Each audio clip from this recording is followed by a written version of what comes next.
Oh, what's good? What? I hate lives. I hate this. Oh, what's going on, wrestling? To you know what? No, that's no. We ain't doing this. Hold on. I'm gonna have to hurt Ziggy. I'm gonna have to hurt him because he forgot my music. Like, where's the music at, yo? The fuck I'm talking about. That's what I'm talking about. That's what I'm talking about. That generic shit. Yeah. What's going on, wrestling true believers? It's a great day in Zamunda. My name is Chris from the Hills for Life Wrestling Podcast. Wherever you are in the world, wherever you are viewing us on social media, what's good? Welcome to episode 291. We are on the road to 300 episodes, everybody. Tonight we have a very healthy agenda for you, ladies and gentlemen, this evening. R-Truth got released earlier today. Then after that, Carlito is not renewing his contract with WWE. He recently actually won the World Heavyweight Championship in Puerto Rico. I believe this was either yesterday or today. I'm not exactly sure. What the fuck is going on with WWE right now? Can you tell me? I mean, like, all of this fuckery, buffoonery, everything that's been going on for the past 3 months. What is going on with this company? Oh my God.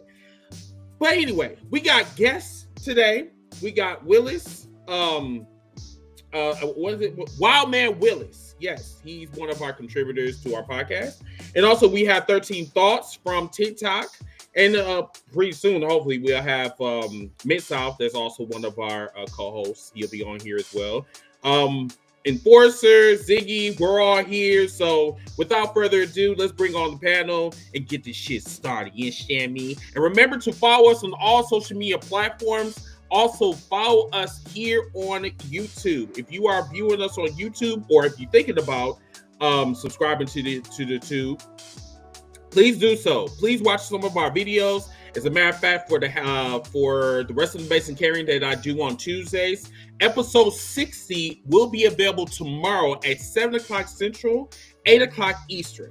So for the ones that want to know about the tea and the how motherfuckers do not want to be held accountable for their actions, yes. If you want to watch that particular episode where it was all the controversy and everybody want to go around and act like coons, yes, watch that episode. And definitely I got the timestamps for you guys too, so you don't have to go and search and think, what is Chris actually talking about? Yeah, I got that shit for y'all. So, let's start the show. Ziggy?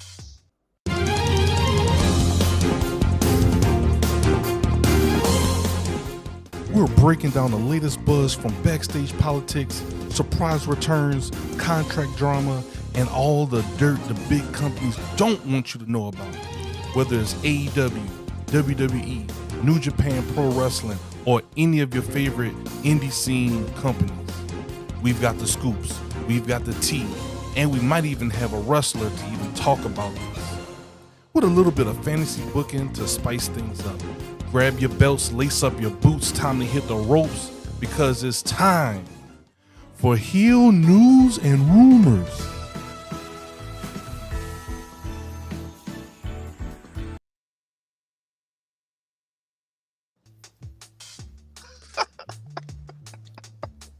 Ziggy, you really outdid yourself. I just want you to know that. I mean, my nigga, you literally gave us a Fox News type of intro. Let me switch over my head.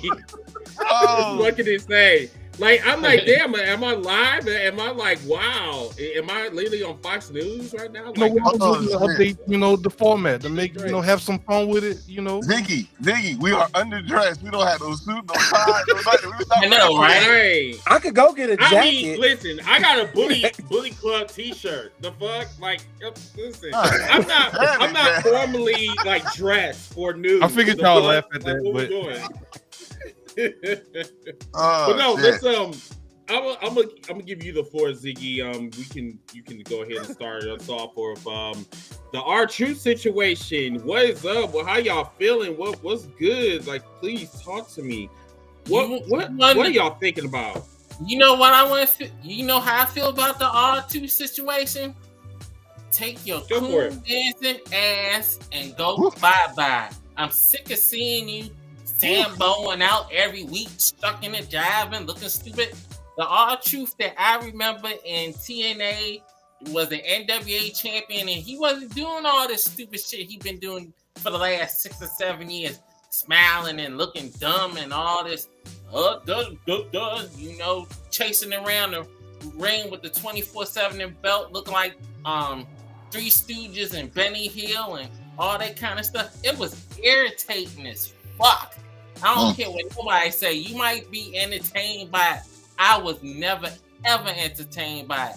The last time I really liked R-Truth was the whole stuff with him and John Cena back in the day when he was smoking a cigarette and acting an ass. And he ruined it when he came out there dressed as a Confederate soldier talking dumb shit to Vince McMahon.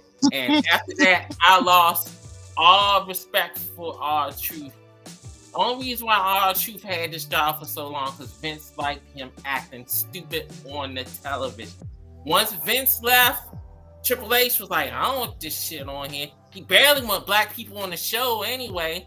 Besides, he already got his new R-Truth coming up with Carmelo Hayes running around with his bling bling on his shirt with that Andre joint. I think Triple H finally watched the episode of Boondocks. Now he saw the episode with the lethal injection about the chain. Now he got Carmelo Hayes running around with his chain and got him with the Miz. So he basically training Carmelo Hayes to be the next R-Truth. That's wild work. That's wild work. That's wild work. Wild work for Wild Ben Willis. He came out to get swinging. I think 13. Listen here, we gonna stop taking away from the pain and plight of all the 17 million little Jimmies out there right now, majority falling of them are into white, their pillows. We're gonna not talk down to the little Jimmies around the world that are all crying. They are crying.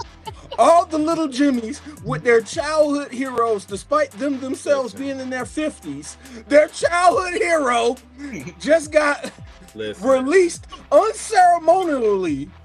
Like, all we know is 1 minute he's fighting the WWE undisputed champion. Next minute he's fighting a guy who is having a name identity crisis, and JC Mateo. He's fighting all these issues in the WWE. Now he's having to have to console all 17 million of the little Jimmies of the world. Fuck them kids. This is a rough day for R-Truth and all his many personalities that he has going on. What? Go ahead. Listen. I was entertained by R-Truth, but I am going to agree with Willis about it overshadowed his wrestling ability, and no one don't remember that shit because you just remember him being entertaining, jumping and driving, blah blah blah. Yes, he was there for a long time because one, if you entertain Vince McMahon, you make him laugh. Remember, someone got fired just for sneezing around Vince, but if you make him laugh, you got a job. And the thing about R-Truth is, like I said, no one even talk about this. Like, it's a conspiracy to me because it's very things has happened past week where old videos from old shoots, we just talk about how WWE was racist and all this stuff start to come out. Then y'all just signed Mariah May, which goes back to what good brother Lightskin said on TikTok. If you sign these names, someone will be sacrificed. Well, damn it, someone's name R-Truth. So I'm not mad. I'm not happy. But this is WWE. This is a business. If you go get these names, you're gonna cut. There's no more baby oil money. So now you know someone's gonna be getting sacrificed when you bring somebody new in here. Unfortunately, it's R-Truth. But to me, like, dude, I'm not sad because, dude, you're 53 years old. You got a long career. You saved your money. You good. Now, you still got the joy for wrestling. There's other promotions out here. You're not from AEW. There's some other promotions out there for you to show that, hey, I still can go in the ring. But I'm not sad about this. I'm not at all. Like, bro, you took enough time from a lot of people doing your shenanigans. Hopefully, you're good with it. But for anybody that's mad about it, that say, "Oh, fuck Triple H," you should have said "fuck Triple H" a long time ago. This right here should not be the fuck Triple H moment. All right, you should have said that a long time ago when MVP told you that he don't respect none of the black wrestlers anyway. So that's pretty much all I gotta say about it. Chris, what are your thoughts, sir? He wasn't ready. Everyone's waiting to hear what does Chris have to say about this. Y'all heard what my black ass said earlier. Y'all heard what I said on the cookout. I don't give a fuck about that nigga. I don't care. Wow. Because listen, he didn't give a fuck back in 99. He didn't give a fuck back then. This man said, "Listen, I don't know what racism is. Bitch ass nigga, you stupid. You know what racism is. Sir, you are in the southern states. You know what racism is. The reason why you said that you didn't know what racism was because you didn't want to fuck up the bag. You wanted to go back to WWE at some point in time. Now, remind you, when we seen that video that went viral, okay, this is when he was released the first time. Yeah. So then when he came back the second time, it's like, okay, you already know how WWE gets down when it comes to black wrestlers. So he was just like, he already had this asphyxiating in his mind. Well, I could just be a clown, fuck my integrity. I don't give a fuck about that. Like, I was already a world heavyweight champion somewhere else. So I'm just going to just do what the boss says. So I don't fuck up my paper. And as you can see, for the past 15 years, he was going around being a gesture, being a gesture for the clown, that the circus that we call WWE.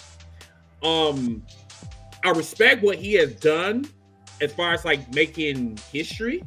I do. But what people need to understand is I care about the black representation. I care about my people representing me. When I see them on TV, I'm instantaneously like inspired. Because yeah, when JR and Bruce Pritchard both said that you are in a white man's sport, so you already know that black people is going to have to work 10 times harder. So, you know, when we're working 10 times harder and we're better than our white counterparts, that does something to me. But the problem is with R-Truth didn't give a fuck. That's why I just do not care. You know, and now they're going to find their next clown, which will probably be Carmelo Hayes. And I'm not liking this shit. I'm not liking this situation because I think someone said this best.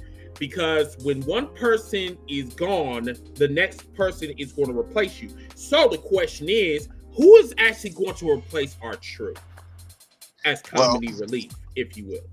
Well, we thought it was going to be Carlito, because Carlito was the clown on Raw for the Judgment Day.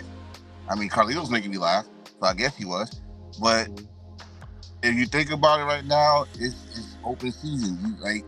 They're putting Carmelo with Miz. They're already planting the seed that's not gonna last long. Then you got the shit is open for anybody to take that spot. Anybody, male or female. Do you give the reins back to Tozawa and Otis? No, because they're next. They're next. When I say sacrifices will be made, you know as well as I know, when they get a chance to someone that was just at AEW, was their champion at AEW, was pretty much getting the views at AEW, they about to get the fucking bag. So when you get the bag, someone's purse is about to be cut, or you about to just be gone. Nobody. Let's keep it 100. Tozawa is holding on by a thin string. Otis if he don't act silly enough, he's on the chopping blocks. Because remember when he was serious Otis, and mean and looking like the dude from Pee Wee Herman's Big Adventure, he was looking, he was doing some damage. But they said, nah, we don't like this one. We need you to start doing that caterpillar or worm shit he was doing. That brings in the big bucks. Not that he's a strong man, not that he actually was an amateur wrestler. No, we need you to act silly for us. We need you to make us laugh. So if they don't, we don't know who's the next person. Chad Gable. Oh, Chad Gable. Yeah, right. Chad Gable could be your next time, Mr. He does everything. Let's not forget Shorty G. Let's not forget. Now he's on what's that? Glando Americano shit now. American Glando. Yeah, he was this close from the IC belt, and then I don't know what happened. They just said I don't know if someone gave up on him. Very weird. It's very weird. Like everything that they have been doing, like how they've been moving for the past couple of months, it's just been very suspect, and I don't really understand why. But I'm just going to just put this out here so people don't like DM me and start asking me questions and shit. I'm done with WWE. I'm not moving forward other than the Money in the Bank. I'm not going to be talking about WWE shows, Raw, SmackDown. I need to be a nigga that's going to stand on business. I told people I'm a leader, not a follower. So when I tell people that I'm not going to watch this product anymore, after we are done, after we talk about the Money in the Bank, I'm not, no. So like I told Ziggy, I told Enforcer, if they want to talk about it with you guys, that's cool. That's content for us. But I'm not going to talk about a company that continue to keep shitting on its fans, and Triple H did this shit again. This got to be the third time he's been shitting on fans. It's crazy because the fans really went after him today. As a matter of fact, I got that email if you guys want to see it. They went after him all week. Week. He made some crazy statements. Some crazy ass statements about Money in the Bank and all that. The New Orleans stuff. Yeah, the New Orleans shit like really kicked it off. Yeah. That really that shocked the fuck out of me. I ain't gonna lie to you. With the New Orleans stuff, it's because Las Vegas is losing money because nobody going to Las Vegas because a lot of people lost their jobs because of Trump's dumb ass. So the reason why they taking WrestleMania there, because they figured that if they put WrestleMania for the next couple of years in Las Vegas, they can get their money back up in Las Vegas. Well, if ain't nobody got no money to get to New Orleans, I'm sad to tell them ain't nobody got no money to go to Vegas. I know, right? Just saying that's not how money works. So I do want to bring this up. From my understanding, Carlito got released by WWE earlier today as well. Is that confirmed? Yes. It is? Yeah, he confirmed that himself, just like R-Truth did on their respective platforms. Well, his contract, he went to check. Your service is nervous, sir. His contract is expiring in 2 weeks, from what I have found. So they're just not renewing him. Yeah. So the term getting released is the incorrect term. It's just not choosing to not renew him. Right. Yes. Right. Contract. He knows he's not coming back after his 2 weeks. So expect somebody to take him out or something like that backstage. Finn. Yeah, Finn. Somebody gonna snap on him or something like that. Yeah. Raquel could snap on him. Like, leave me alone, Buto. But that's wow. They were just starting a little love-hate relationship between him and Bakel. And then they just gonna cut it off like this? Whoa. See that name again? Bakel. Bakel is that's all wild she had work. is back, nothing else. She don't have no ass. What's crazy is with R-Truth, he like when I'm sorry, not R-Truth, with Carlito, he showed up in that Bad Bunny match versus Damian Priest in Puerto Rico. Man, Carlito was like, "Yo, sign him today. And then they signed him, and then nothing. He never really done nothing with him. He showed he was in tip-top shape, like all type of different things, and it just kind of steamrolled from there. I don't know what happened with Carlito. Zeddy, you're counting someone that getting a big pop in their hometown. That's like U.S. wrestling for WWE. But people have been asking for Carlito to return for years, though. Yeah, but if we go, we got ask for everybody to return for years. But when it finally happened, that shit is not gonna be the same from when we asked for the first time. Look how long it took Bobby Lashley to come back, and we finally did that. It didn't work because like now now okay, we got him. So what you gonna do now? Because you already got stars. When we asked for him to come back, he was at his high point. People, right. I really believe that people want the nostalgia act. I think that's it. Yeah. I think that people don't really give a fuck about the wrestlers today. I mean, they care about your Cody Rhodes, your Bianca Belairs, even Jay. You can put her on there as well. But it's more so they're stuck on the wrestlers from yesteryear instead of worrying about the wrestlers now. Because as you can see, they are so worried about fucking Goldberg. Who gives a fuck about no damn Goldberg? Gives a fuck about him. They have to talk about his retirement match. Man, listen, if the man break his fucking ankle in his retirement match, that will give me jollies because I don't want that man anywhere on my TV. You know who they feed him? You know who they gonna feed him to, right? Gunther. Gunther is gonna take Goldberg. I'm glad you brought up Gunther. That's another thing I wanted to talk about with you guys, and then I'll give you guys the floor. So, from my understanding, and 13, you could probably back me up on this, but Gunther went ghost on social media. I don't know why. I don't know if this is a storyline. I don't know, but I do know from sources that Gunther is unhappy with WWE right now. He's really unhappy with WWE.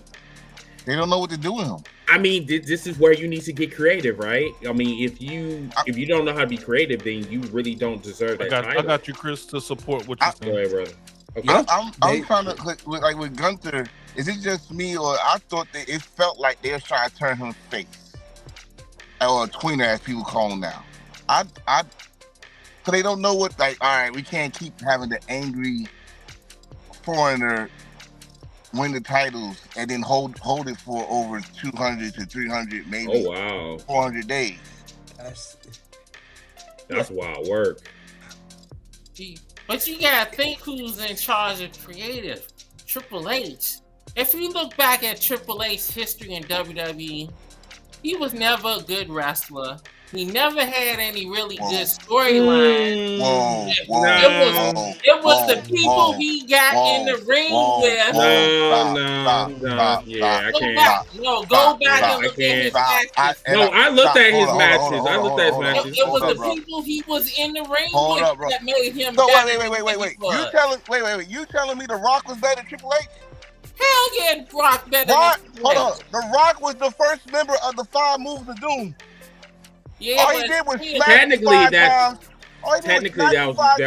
Do the most ugliest sharpshooter, fucking spine buster, take off his fucking elbow pad, run the ropes back and forth, elbow, rock bottom. No, we're not doing that. I mean, I don't like him as a creative. I don't like him as a COO. But and the fact that he married into the family. But he can still be he still can have a good resume. He's still a good wrestler, technical wrestler. Now we're not going. I mean, right now he is not everybody's favorite guy right now, but his accomplishments. We're not going to shit on his accomplishments. Technically, he was good in the ring. I will give him that. But his matches was long. A lot of his matches was long and drawn out back in the day for no reason whatsoever. Are you counting the World Heavyweight title, the terror, what do they call that shit, the Evolution days? The Reign of Terror. After he left, the Reign of Terror. So you're counting when he pretty much married to the family and said, "Ha, I'm going to take this World Heavyweight title. Yes. Raw is my show." Yes. No. Okay, cool. I give you that. The long and But before then, when that dude was cooking. Cause he had both his knees working right back then. That's why. And his quads working right back then. That's when you saw the transition that this dude is pretty much about to take over the business. When this dude could be world champion, lose the title, and then get that shit back. Like he said in a promo. I'm never gonna forget that promo. I lose it, but it's always gonna come back to me. So I can write it down and say it'll come back to me. But no, I mean, it's not just Triple H creating, because you know what another problem is we blew up his head. All right, let's get this right. Like when he was in charge of NXT Black and Gold, everybody put him on the pedestal. Like, yes, this is what we've been missing. This is why they beating WWE. And right, but you also had independent wrestlers that knew what the fuck they was doing for the past 15, 20 years in the indies that helped you out. Mm-hmm. When you come up to the main roster, as NXT guys do, it's flusher. They don't know what the hell they're doing. Creative. You gotta remember, he might be the head of it, but it's other people in there. It's a whole bunch of people that think this is good. Oh, because it's trending. We're gonna put it in here. We're gonna try to use pop culture for it to work, and it's not working. Mm-hmm. It's not working because let's get this straight. For a J match, the most entertaining thing is his fucking entrance, and that's it. Mm-hmm. That's it. Hold on, let me cut in real quick. Comment section, what's good, y'all? If y'all can, comment on everything that you hearing. Please let us know what you feel in the comment section. KRS13, what's good with you? How you doing? Tony from Facebook, how you doing? What's up? Let me just read your comment. So you said that it doesn't make sense to promote him just cause let his contract expire, especially as popular as R-Truth was in the front and behind the camera. If I was a betting man, I would bet that he would end up signing with TNA as some type of exchange program with WWE. So, I mean, you're not that far off, but then at the same time, you gotta understand this man just got released, my nigga. Like, why in the fuck would you go back to? Why would you even associate yourself with the company that is working with your former employer? That you see what I mean? Like you say that, I can see it happen. Moreno. Yeah, and to be honest with you, because I am a AEW fan to the core, I don't even want to see him in AEW. Exactly. I just don't. Exactly. Not trying to see him. I mean, that's how I feel. For R-Truth, if Ron the Truth Killings want to show up in AEW and say I can have one more match, just one. But I'm not seeing him being there and have a good storyline with anybody or this. No, I'm not doing that. And like I said, no disrespect to him, but it's a lot of people that's not gonna remember Ron the Truth Killings. They're gonna remember R-Truth. Right. And if I go back to what Willis said earlier, like he was a wrestler in TNA. Like his last year, that's when he started doing that comedy shit because he knew where he was going. So. It's the people not gonna remember that shit. That we could tell them all day. Hey man, you need to Google Ron the Truth Killings. Don't look at R-Truth. Look at Ron the Truth Killings. That dude, the promos was on point. Wrestling matches was on point. This man beat Ken Shamrock to win his first NWA title. And in the books, in the record books, he is the first and I think the only NWA champion. So I'm giving this some history to put some respect on his name. But at the same time, dude, you kind of did this to yourself because you knew where you was going back to, and you was doing the song and dance for Vince McMahon, and you got stuck there because you made him laugh. Hey, but can we at least take a moment to just laugh at his whole moment with Brock Lesnar, where he made Brock break, the slap of Bobby Lashley, the ladder match. The whole ladder match. I love the buffoonery of some of his stuff, but the one with the whole Royal Rumble, I'm like, yeah, y'all trying too hard at this point. The Judgment Day stuff. the Judgment Day when he came up, when they all had the belts and he came out of nowhere? Too bad. Bro, when you say that this is what's the point where I say his WWE career. WWE was entertainment, right? Was he entertaining? Yes. Was he funny? Yes. I said it on here most of the time. That boy's a national treasure. But the reality is, and I see where a lot of people come with, it's like, what is he gonna remember for? That's what he's gonna remember for. He's not gonna remember for his wrestling. The fuckery, yeah. Right. He's gonna be ready for he's gonna be remembered for the jive, the dance, and having all. Yeah, here I am, sir. Here I am. But I'm trying to put some respect in his name because I watched him longer than that. I watched when he was K-Quick to R-Truth. But a lot of people here is gonna just remember R-Truth. So you're gonna remember R-Truth. Well, did he entertain you? If you say yes, but then he did his fucking job.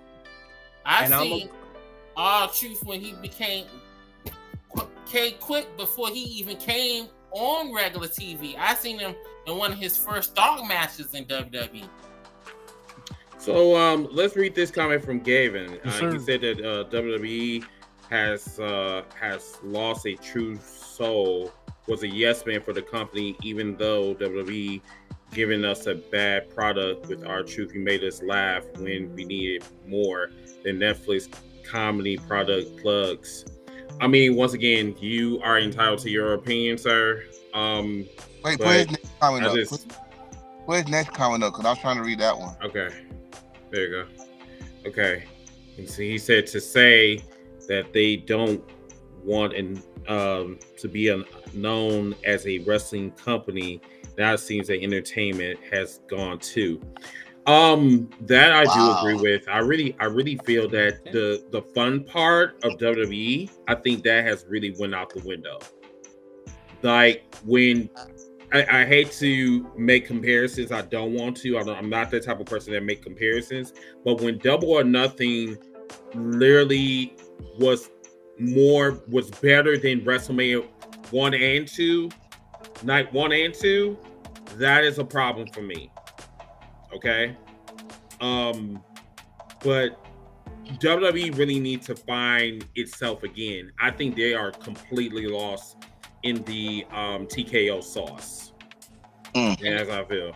They're going to be like that for a while as long as they're making all the money in the world. Once you start making all the money in the world, you don't care what kind of product you put on because the main fan base is basically kids and families. They'll watch whatever the fuck you show them on the TV. Mom and dad be like, you want to go see wrestling? Yeah. Or the little kids be bugging. I want to see wrestling. They come to town. We had no choice to spend $500, $600 because the kids want to see the tickets. Wait. What kids gonna tell me that I gotta spend $500 to see a fucking ticket?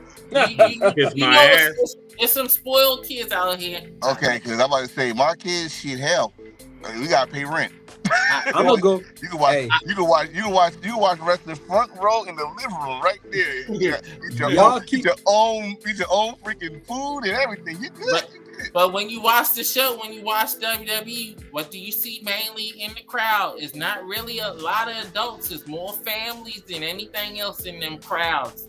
Well, according to some comedian dude that was on their show, said that if you're past 11 years old, you call yourself a wrestling fan, you are retarded.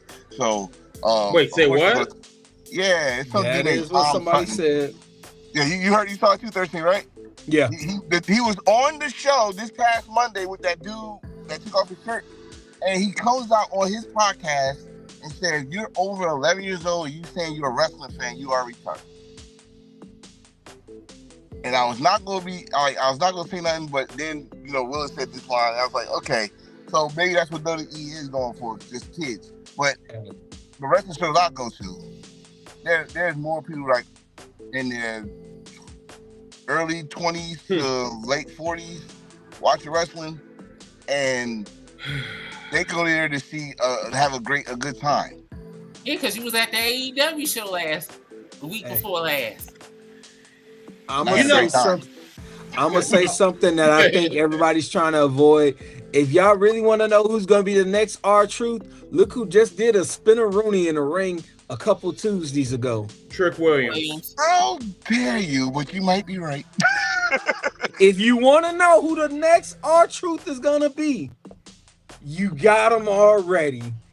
I mean, because like you know, this man is having conversations with Booker T. I mean, we're talking about a field nigga that is willing to disrespect himself just to get his money.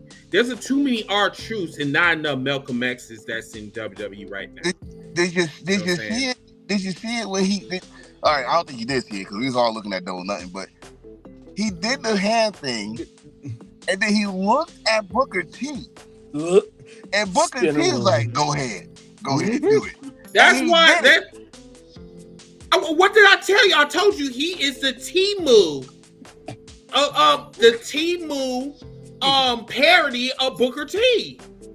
God damn. And y'all just laughed at me and shit. And it's just, he did, yo, Trick did everything. He did the booking, which is the rock bottom. He did the scissor kick. He did the spinner Rooney. Popped up like Booker T. I mean, but at the same time, so I don't know who said this, but Chris, this was your cookout, so you might remember this. Remember who said it? I don't know who said it, but remember they said that there's a lot of cosplaying going on in NXT. He's Booker T. You got someone trying to be the next Io Sky. You got someone being this and that. That's what they doing. It's not being creative. It's going for what worked back then and trying to put it on this new person. Correct. So that's like exactly Dominic what another trying to be Eddie Guerrero, Latino. Yep. Somebody trying to be Sasha Banks. Yeah. Everybody trying to be a Stone Cold. Kevin Owens, before he broke his back. You know what I'm saying? The Rock. You got Ricky Saints. Sorry. Saints. Hey, we gonna leave Kevin Owens out of this, man. Crash Out Kevin Owens is my favorite character. Listen, he died a long time ago. Crash Out Kevin Owens is one of my favorite WWE man's a walking ticking time bomb. Exactly. I said prayers up to Kevin Owens, but you know what? I think I'm gonna have to agree with Sammy. Sammy said it caught up to him. Go to Indie Days, go to it caught up to him. That dude used to do some crazy shit just to entertain our asses. And especially doing that Roman segment, getting hit by the go-kart. One spot in the Royal Rumble, I think that's what did it. When he against did Cody.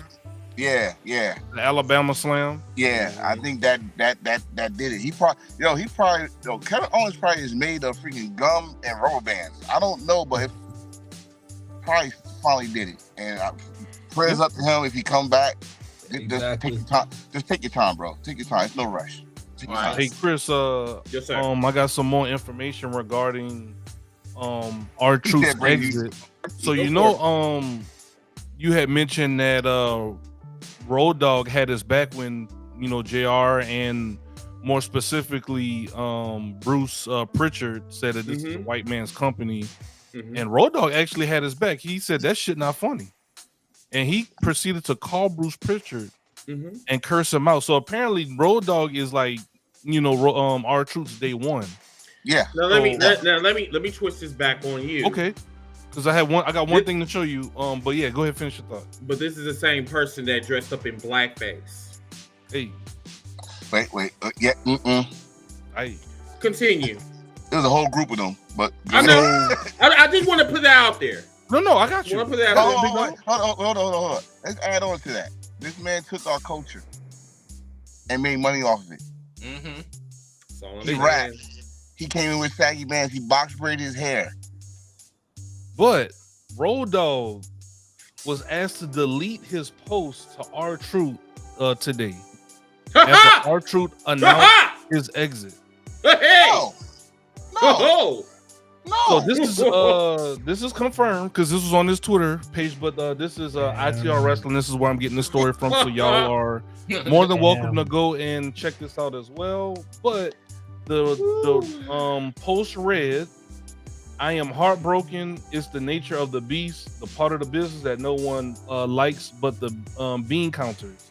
I love Ron the True Killings, and I don't care who knows it. What a run! At 11:29 a.m. today, this post has now been deleted. He's a sucker. Listen, let me tell you He's something. a sucker. So what are your guys' thoughts on this? He's a I'm sucker. gonna say this. That's what I'm saying. You say this, I'm gonna land my plane. Let me boost this up right here so y'all can see it. There you go. Y'all motherfuckers do not stand on business.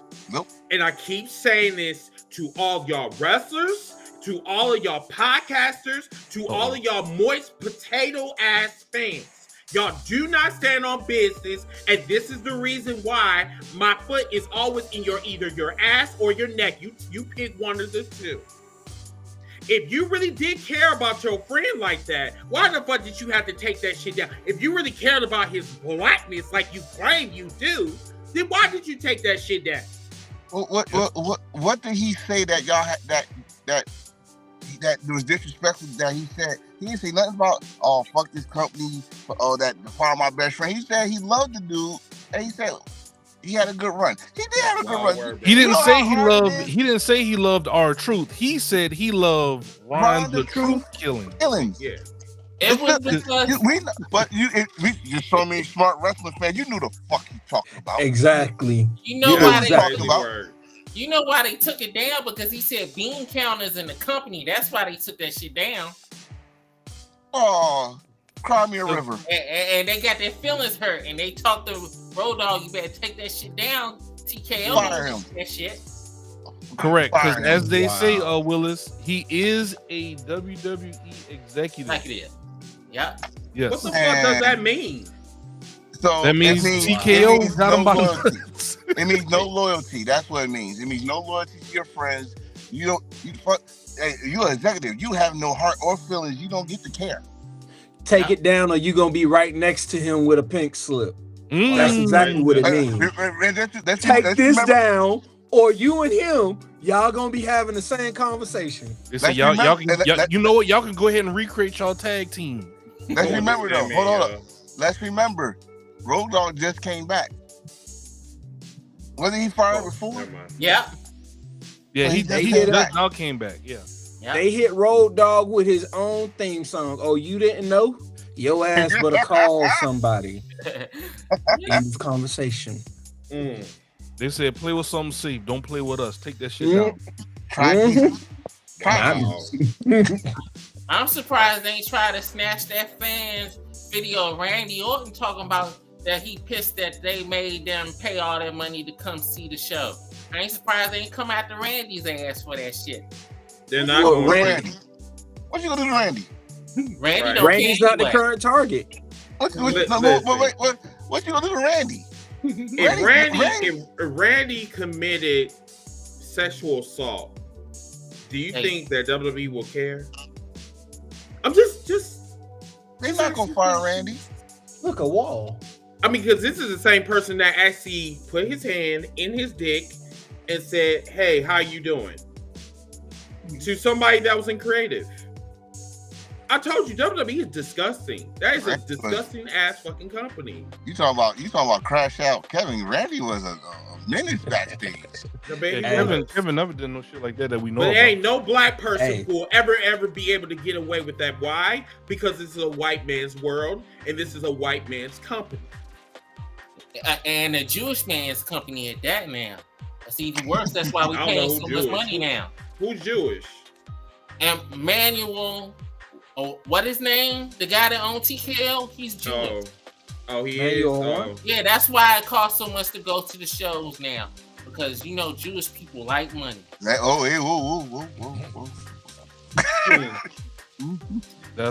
Willis's thoughts and opinions. All right, so I'm gonna go ahead and add. This might be another person that might be following behind him because he's been very open on Twitter. Since this is heel news and rumors, we're gonna go ahead and just keep bringing up some things that we're seeing on social media. And look no further than Kevin Killer Cross. Damn it! Just said better not be Cross. He says, hey everybody, I have a ton of great stories, memories to share about Carlito and Truth. But I think it's more important to say this. This is a message to the fans. Do not treat them like they're completely gone. If you haven't yet, follow them on all social media platforms and keep up with them.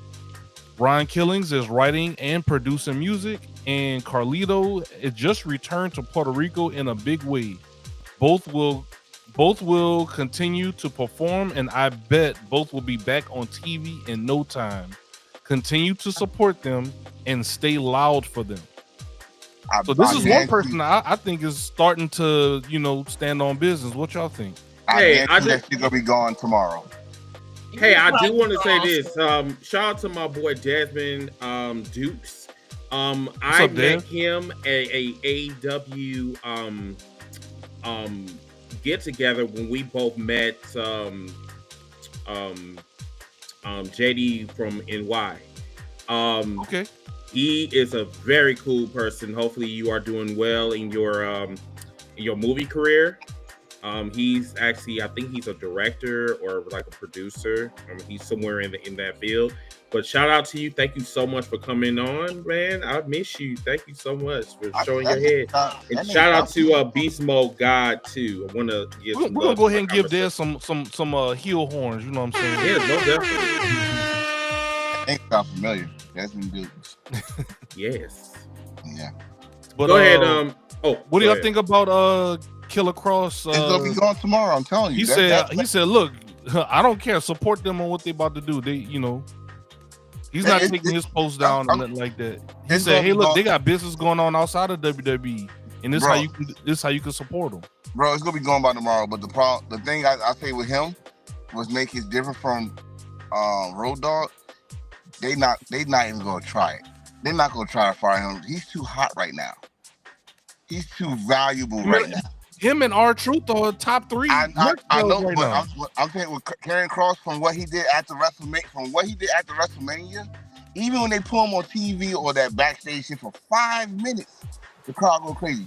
If they let him go, that would be the worst mistake they do. They're not gonna do nothing to him. It was the worst mistake by letting go R-Truth. So the thing is, I get what you're saying, but then at the end of the day, you don't have job security in some of these jobs, and you damn sure don't have job security in WWE. You could be up there going around here and being naked and making all the women wet. But if WWE does not want you, they will get rid of you. But the one thing that will save him, I think, well, not save him, but WWE loves, especially TKO, loves money. Okay, so why would you get rid of somebody that's actually making merch sales? R-Truth was number 1, right up there. Really? With that shirt he just came out with, that troll. Yeah, this past weekend. Oh, yep. This past weekend. But before then, it was Karrion Kross.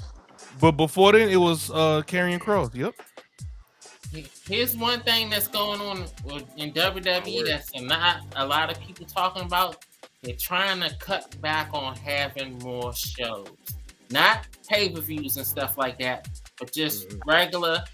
Well, they ain't not really doing no house shows for real now. It's down to like 200 shows, but they trying to cut it down to about maybe 160 to 170 shows a year now.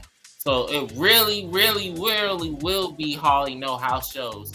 And the less house shows they're going to have will mean they're going to have less people on the roster. Well, if you think AJ's still around, bro. Put it in perspective. This is what all the wrestlers from the past, probably now, beg WWE to do because they only get to go home 1 or 2 days. They be out on the road 300 days. So now they cut the house shows, which for them is good, but as a fan, it's terrible because we rarely go see them. If we just talk about WWE here, ever, like I live in Virginia, and I have not seen a WWE show in like 3 years down here. Now, last time they was down here, that's when Sasha and Naomi left. Now let's read this real quick, okay? And if we can dissect it as a group. Comment section, you guys. As of mid-May, Chris. Mid-May. Mid-May. So this was right before R-Truth came out with his new merch. So it was Karrion Kross, Joe Hendry, Cena, Jacob Fatu, and Randy Orton as your top 5 merch sellers. Going into mid-May. So comment section, I want to see some comments from you guys. Tell us what you think about this. Do you think that because you're a merch seller, like you probably in the top 3, do you think that you're going to be a top star? No. Like, but are it goes you to what the people, if they say they listen to the audience like they say they do, this they is kind of don't, an indicator on who the people want to support. So you would think, a logical person would think, oh, if Karen Cross is selling our merch, let's put them on TV more. But that's not happening, and I think that's where the conflict comes in. So when you say that, are you talking about the guys and the girls that get the merch online, or are we talking about the guys and girls that get the merch at the shows? They say on WWE Shop. At the shows, that shit costs more than it costs online. No, you're right. So if you make a lot of money at the shows, you might be more valuable than just being online. Because online, you gotta remember, they say a t-shirt costs $35. The manufacturer probably take 20 to 30% of that. You're not getting shit. Mm-hmm. Yeah, but if he worldwide, if he's number 1 and he's outselling even Randy Orton and Cena, that's something they should take notice of, especially by him not being on TV like that. Now, I'm not wearing no colorful ass John Cena shirt. Now, Chris, I'm just gonna call you Chris. You said that that's interesting on the merch sales, but money talks. Okay, cool. So money is talking. Bullshit walks. So why the fuck are you not pushing me on TV? Yeah. If I'm up here making money for you with WWE Love so much, why are you not pushing me? Why I'm not on TV? Something is wrong with that. And is that Thunder? Wait, another thing. Valid question, Chris. Another thing. Why is Karen Cross, Killer Cross, his documentary is getting more views than anything y'all produced this year? It's actually about self-funded. It's about to triple. Any documentary views, 24, whatever the hell y'all doing, documentary wise, anything y'all doing. Why y'all not pushing this dude? Hey Tone, did WWE fund that or he did that himself? No, he did it on his own. Money. There you go. Self-funded. Come on, do you think that WWE is going to fund you? Do you think they're going to help you? That's why. He did that on his own. What? And the crazy thing about that situation is that dude averaging like 2 minutes of TV time, and you can hear the crowd. We want Cross. Now this is what Jim said. Telling you what they want. Let me talk to my conversation real quick. So Jim Milton said this. He said Ron Cena shirt sold out a lot and still got released today. Crazy work. Free Ron Cena. And then KRS1 said it's a messed up game. He also said that Spax Chris and then Mr. Joe. He said that selling merch is one thing, but it's about how you perform in the ring and can you put asses in seats. Not for WWE though. No, sir. That don't work for WWE. That don't work for WWE. No, that does not. It's either you put ass in the seats or you make me money. Mm-hmm. Either way, make me money. Shut up, make me money. It looked like Killer Cross is going the way of one Zack Ryder. He did the same exact thing and got over. And they gave him a belt for one night. Just to shut everybody out. And after that, they had him doing a whole bunch of dumb shit before they let him go. It's called be careful when you do shit like that. Because if you make yourself over outside the machine, okay, cool. We're gonna give you that shine. Bring it over here and we're gonna pull that rug underneath you and we're gonna show you do not get over without we say so. You need my permission. Yeah, you need my permission to do that. So he's doing that, but he also said it when he responded to Logan Paul. He's learning from Logan Paul how to get communication with the fans and all this stuff, because Logan Paul does social media. That's wild work. I'm sorry, but this man looked like a fucking clown. R.I.P. to Ron Cena. This man looked like Ron Cena. This man looked like he just got off a slave ship. Yeah. Wow. That's a bright slave ship. Yeah, it is. It looks like a goddamn tugboat from Super Mario Brothers. It said farewell to it. Maybe he knew something we didn't. So someone said that on Twitter. Like, hey, this man gave us a hint that he was gonna get released a week ago, and he had the little towel that said this is the last run, all that shit. Like, maybe. But I don't believe that at all with what John Milton got on there. Hey, what's that? Look what he said. Good boy, Stop.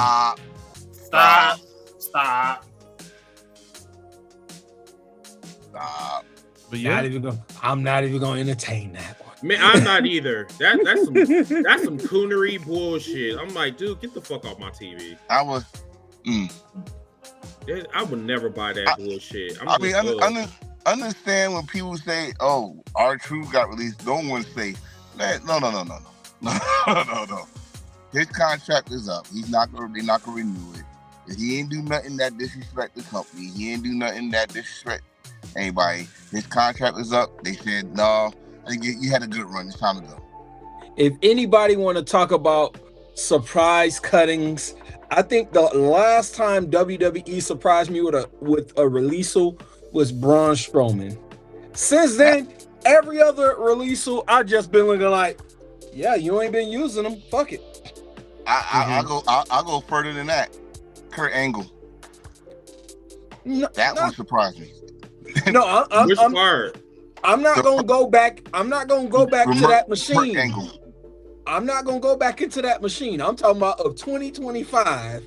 Oh, I'm not surprised at that. What was Braun Strowman doing except for getting squashed by Bronson Reed? Better question. What was he doing to first merit this big ass contract he was signed to? What? Control the narrative? I'm sorry.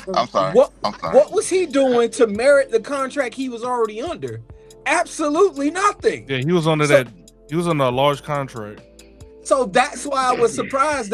That's why I say that's the last contract releasal that I was actually can say, oh, gasp, to, because the rest of them is like you ain't using them no way. So he had a massive contract. You talking his first term in WWE? This time, when they released him and brought him back, his contract was a nicely sized contract to do absolutely nothing. Run around, do this right here about three times a week. Run around the ring like a big ass choo-choo train off the track, like he was literally trying to do an audition for Final Destination Bloodlines. That's all he did most of his run, and yet he was still making this big check. So it's like, why don't you release him? He's a big meaty man slapping meat. So of course they don't want to release him. Finally, and yes, I know what I said, Chris. Fix your face. That man said a choo-choo train. That's why I said that was the last time they surprised me. Wait, what? I thought that this comment. There's nothing wrong with slapping meat. Can someone tell me when was the last time an African American fought another AA? Are you talking about American Health Insurance? No. Never mind. Never mind. Okay. American Airlines? Right. All right. Diesel, can you be a little bit more specific so we can answer that question for you? I guess. I was While we do that, I got this for you, 13, to highlight your comment about the train. Stop. That's all he did. This is literally all he did. Not Thomas. That's all he did. So Braun Strowman was just there for terrible to run around and break stuff. Yeah. Because they broke through walls. They broke the top of a little car. He was just there to break stuff. Missa, we're gonna bring you on in 1 second. We just wrapping up on this subject. But now you got more toys. Trick and Mello. What about Trick and Mello? No, he said that's what he said. The last time African American versus another African American. Oh, okay. Gotcha. Okay. Let me see. Let's see. Diesel said that all black match, not for title or anything, just all black matchup. Dude, you want to say all Mexican matches, all Mexican matchup. Well, I mean, all the time. All the time. I mean, I guess I'm trying to get to. I'm trying to understand his point. So, like, what are you getting at? Like, are you saying that they need a match in Zamunda or some shit? Because I'm from Zamunda. So I remember they had Obafemi, Trick, Javon Evans. Javon Evans. That's your all black match. I think he's saying that I think he's saying that they're fighting just to fight. They're not fighting for titles. They're not having a title match of a black man versus another black man for a title match. Or in NXT they did. I don't know about the main roster. Nah, I can't remember the last time. Are you saying that they don't have like a direction, like they don't have like a storyline or something like that? Because I get what you're coming from. I mean, are you talking about the main roster? Because someone just put the main event of NXT was 3 black dudes versus each other for a title. So you must be talking about the main roster itself. Javon Evans, Oba, and Trick. Yeah. We leave NXT alone because brother Shawn Michaels cross-eyed.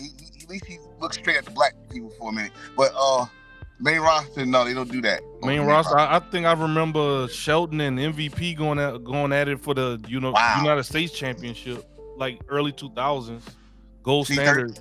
C13, I ain't throwing no one in the machine. He said no one. He said no. Somebody asked me earlier. I was kind of stumped. Main roster, only not NXT. Right, not main roster. He's talking about just main roster. Then no. Then Sasha and Bianca. No. Wait, are you talking about of all time, or are you talking about in 2025? Lately. Oh, lately. Yeah. Oh, lately. Oh, no, I don't think so. Yeah. Yeah. Because I'm trying to think. Yeah, I'm even going on the women's side, everything. I mean, because there's no niggas on the main roster anyway. Yeah, because Profits, but they don't have nobody else to fight against other than the New Day, and they on 2 separate rosters. Man, yeah, Bianca and Naomi was they were all friends. They WrestleMania. That's the last time. Do we want to count? WrestleMania. Hey, Chris, I need an asterisk. Are we counting nigga wannabes too? Cause we are. We can say the Usos. Thank you. No, we're not counting wannabes. No, we're not. No. The last was Jade and Naomi. That's about it. He said wannabes. Yeah, Jade and Naomi at WrestleMania. Yeah, that's the last one. What's going on, James Stewart? How you doing? You said Jade and Naomi. Denard said that there's not enough brothers on the main roster to have those showcases. What's up, Lights again? I mean, listen, even if they did have enough brothers on the main roster, they ain't gonna display them at Thugs or Thugs or you get what I mean. What's going on, Kevin? How you doing? I'm showing out bling bling. Andre bling bling. What's going on, Chris? How you doing from YouTube? The Dre. That's what he called his saying. The Dre. He said that that's some dumb shit to say. What exactly did I say that was dumb? What's up, Denard Ramon? Are you related to Razor Ramon? I stand on business on anything I said. What's up, Kevin? Wait. Denard, is that light skin Denard? That's light skin. LSG. Light skin. What's some dumb shit you said? I don't know. I would like for him to repeat that. If he's referencing anything I said, I stand on business. Yeah. Oh. The Ricky J said WWE is the prize. Right. I love that. Can we talk about that? Ricochet wait. We'll talk about that in a second. We're gonna talk about that as a matter of fact when me and South get on, because then I'm gonna give you guys the cookout menu so we can discuss that, and then that'll take us out. That'll take us to the rest to the end of the show. Anything else? We're gonna wrap up this topic. Yeah, R-Truth segment. Yeah. Nice knowing you, R-Truth. Then we'll bring on Miss South if he's ready. I just have one question. Did they finally let Carlito finish that apple before they cut him? Nope. Because we only ever see him get one bite into this apple, and then the apple goes off into the abyss of Narnia. Does he ever finish this apple? Why are you like this? Go to the corner. Welcome, Miss South. Who the fuck told you to give him some goddamn horns to say that shit? That's Miss South, man. That's the homie. That's not Hello, Miss Saints fan. I don't give a fuck about Miss. I'm talking about that nigga over here. Look, him. Yo, 13. Him. Hey, 13 was dropping some gems. You know what I'm saying? But he was not. We give him some horn. We give my dog some horn. Listen. I get that you are a 2-year-old that is just playing with buttons or whatever, but can you stop, please? I'll even give him some Sonic rings. You're an idiot. Oh my god. Okay. Anyway, I guess we can go to commercial before we go to the cookout topics, and then we can discuss that. So take us to commercial, bro. All right, we'll do. We're going to take a quick pause right here for a second just to make sure that you all hit that like button, you hit that subscribe button, and also give you a chance to take a look at all the platforms that the cast members are on and make sure you are following them as well. That way you're notified whenever we go live.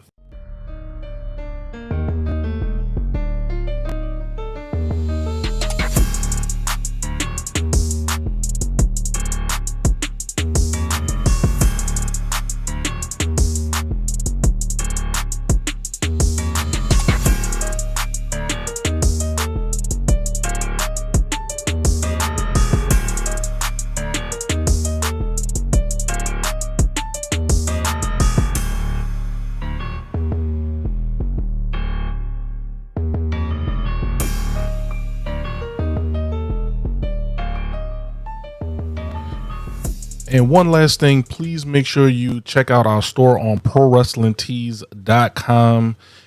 Heels for Life. We have many different logos and styles of shirts on there that you can, also support us with. We definitely appreciate it.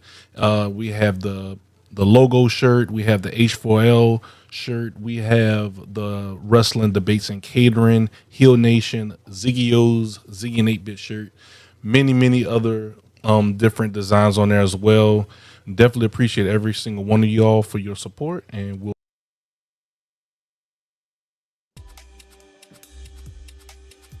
Thank you, Ziggy. Appreciate you. All right, so for the second hour, everybody, we are going to be discussing this.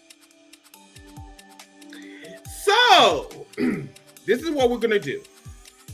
Because I know a lot of you guys and gals that's in the comment section. Tell me what you think. As a matter of fact, take one of these topics and talk about it. And if you want us to respond to you, we will definitely do that for you. We'll just put your comment up in a we'll display your comment. But as far as the panelists, pick one topic that you want to discuss, tackle it, and then we'll go on to the next person. Is that cool? Yeah. Cool. Okay. I want to talk about Ricochet. I didn't even know you could do that. Thank you. I got your big dog. Wait, I want to talk about Ricochet. Let's see. Yep. Okay. So, matter of fact, Ricochet is actually on here. He's actually the third one.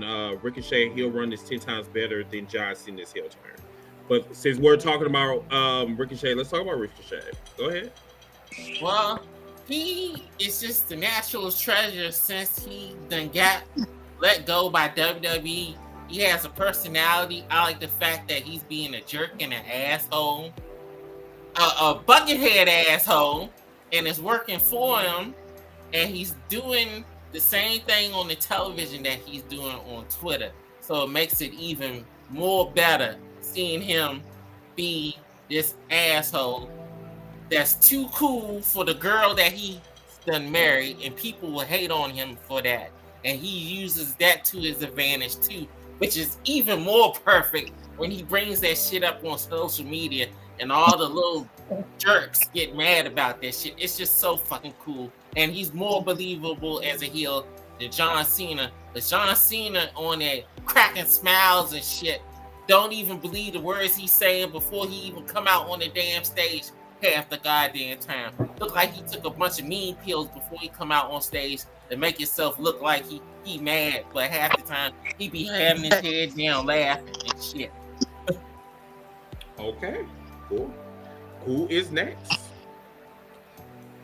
I guess I'll be the unfortunate one to bring up Money in the Bank. Go for it. No one gives a crap about Money in the Bank right now because there's too many things going on. You've had no time to build anything up. Short of your Money in the Bank ladder match, nobody gives a shit about Becky Lynch going again against Laura Valkyria for no other reason that they both have the same accent, and according to Highlander, there can only be one. No one cares that you are literally taking, with the exception of that title match, what other title match do you have that night? Period. You don't have either of your top men because they're intertwined in a tag match that nobody gives a fuck to watch. You don't have where's your US champ?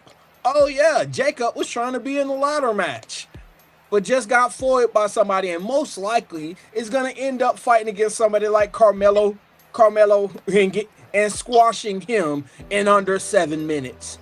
I'm only giving them 7 minutes because I say if they have that match, The Miz is going to be part of the interference machine. So I'm giving it 7 minutes.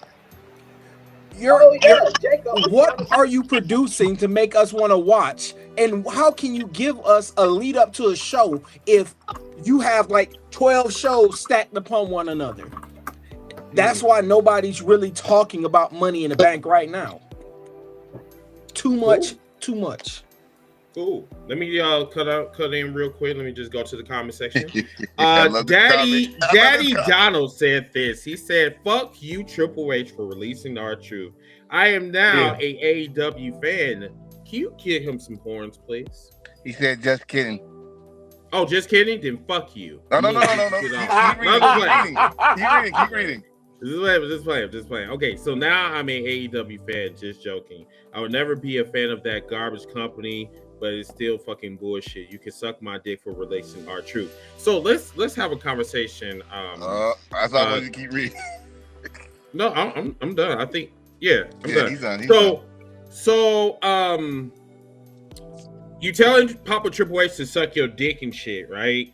So you already know that Triple H doesn't give a fuck about you, but for some apparent reason, I don't know why you thinking about AEW when we're talking about a WWE subject. I don't understand that part. But I guess you've been sucking a whole bunch of dick for WWE for the longest. I mean, I don't understand why you don't want to. Why you want to stop now? I mean, no offense though. But you know, I mean, I'm just trying to figure out, like, you know, we're not trying to play the tribalist game, but my nigga, like, you got it. You got it. That's a 12-year-old person's comment right there. What's the rest of the list? Because I wanted you to cook him. I mean, I guess. Yeah. No. Yeah. I don't got time. I don't got not today. I got you. Trying to read. Who's next? What else it says? God damn. Oh yeah. Let's talk about this fans trying to this fans' obsession with the demise of AEW. For years, y'all asked for something different. Right? For years, y'all asked for it, and some of y'all gave up watching wrestling completely. Then WWE gave y'all NXT. Said it's some type of life there. But it's still WWE, still under the umbrella. We still know what's going to happen when they move up. We need some change. We're sick of seeing John Cena versus Randy Orton. We're sick of seeing trying to grab Roman Reigns and say he's the new Cena and all that stuff. And then a company had the guts, not even a company, 4 or 5 dudes had the guts to do a big indie show in Chicago called All In. One of the fans that was there was a little rich brat that said, I could have a big ass GM mode for myself. Let me talk to these guys. They talked and made a fucking company that none of them had experience in doing, but they did because y'all said y'all need to change. They gave you that change. As soon as they gave you that change, as soon as they said it's called AEW and our first show is called Double Nothing, y'all already shit on it. Don't know who's gonna be in it, y'all already shit on it. And for fucking 6 years, it's been the same shit. There's not, I can't even think of a good word. It's the same shit, different day. Same shit, different toilet. And then, but y'all don't want to admit it, as much as y'all shit on it, y'all watching. As much as y'all shit on it, y'all watching. Y'all pay attention. Y'all know every fucking body that's working over there. Y'all know the freaking people that's writing that work next to Tony Khan. Y'all know everything, but y'all still want it to go. It don't make sense. Because 20 years ago, we only had one fucking company here. We had two, but y'all didn't give a fuck about that company. But now we got over 60 fucking wrestling companies where it's spread and it's booming right now. But y'all worry about one company that's opposed that can go dollar for dollar, cent to cent, pay-per-view for pay-per-view. Because WWE counter program, y'all see what happened there. They're not going to stop. And y'all still want this company to demise. How about this? What if TKO said, you know what? This wrestling business ain't for me. It's done. Where y'all gonna run to? Be careful what you wish for. Choose your words wisely. Choose them softly. TNA. Because you're gonna have to swallow them. Giggity. I'm done. Period. Before we go to Mid-South, just want to make a just want to shout out to our new subscribers. We had a big jump. 13 new subscribers joined our panel. So, joined our community. So I appreciate each and every one of you for doing that. So we went from 722 to 733. So I appreciate y'all. Thank you so much for that. All right. Yes. Hey, Chris. Yes. I see I gotta go.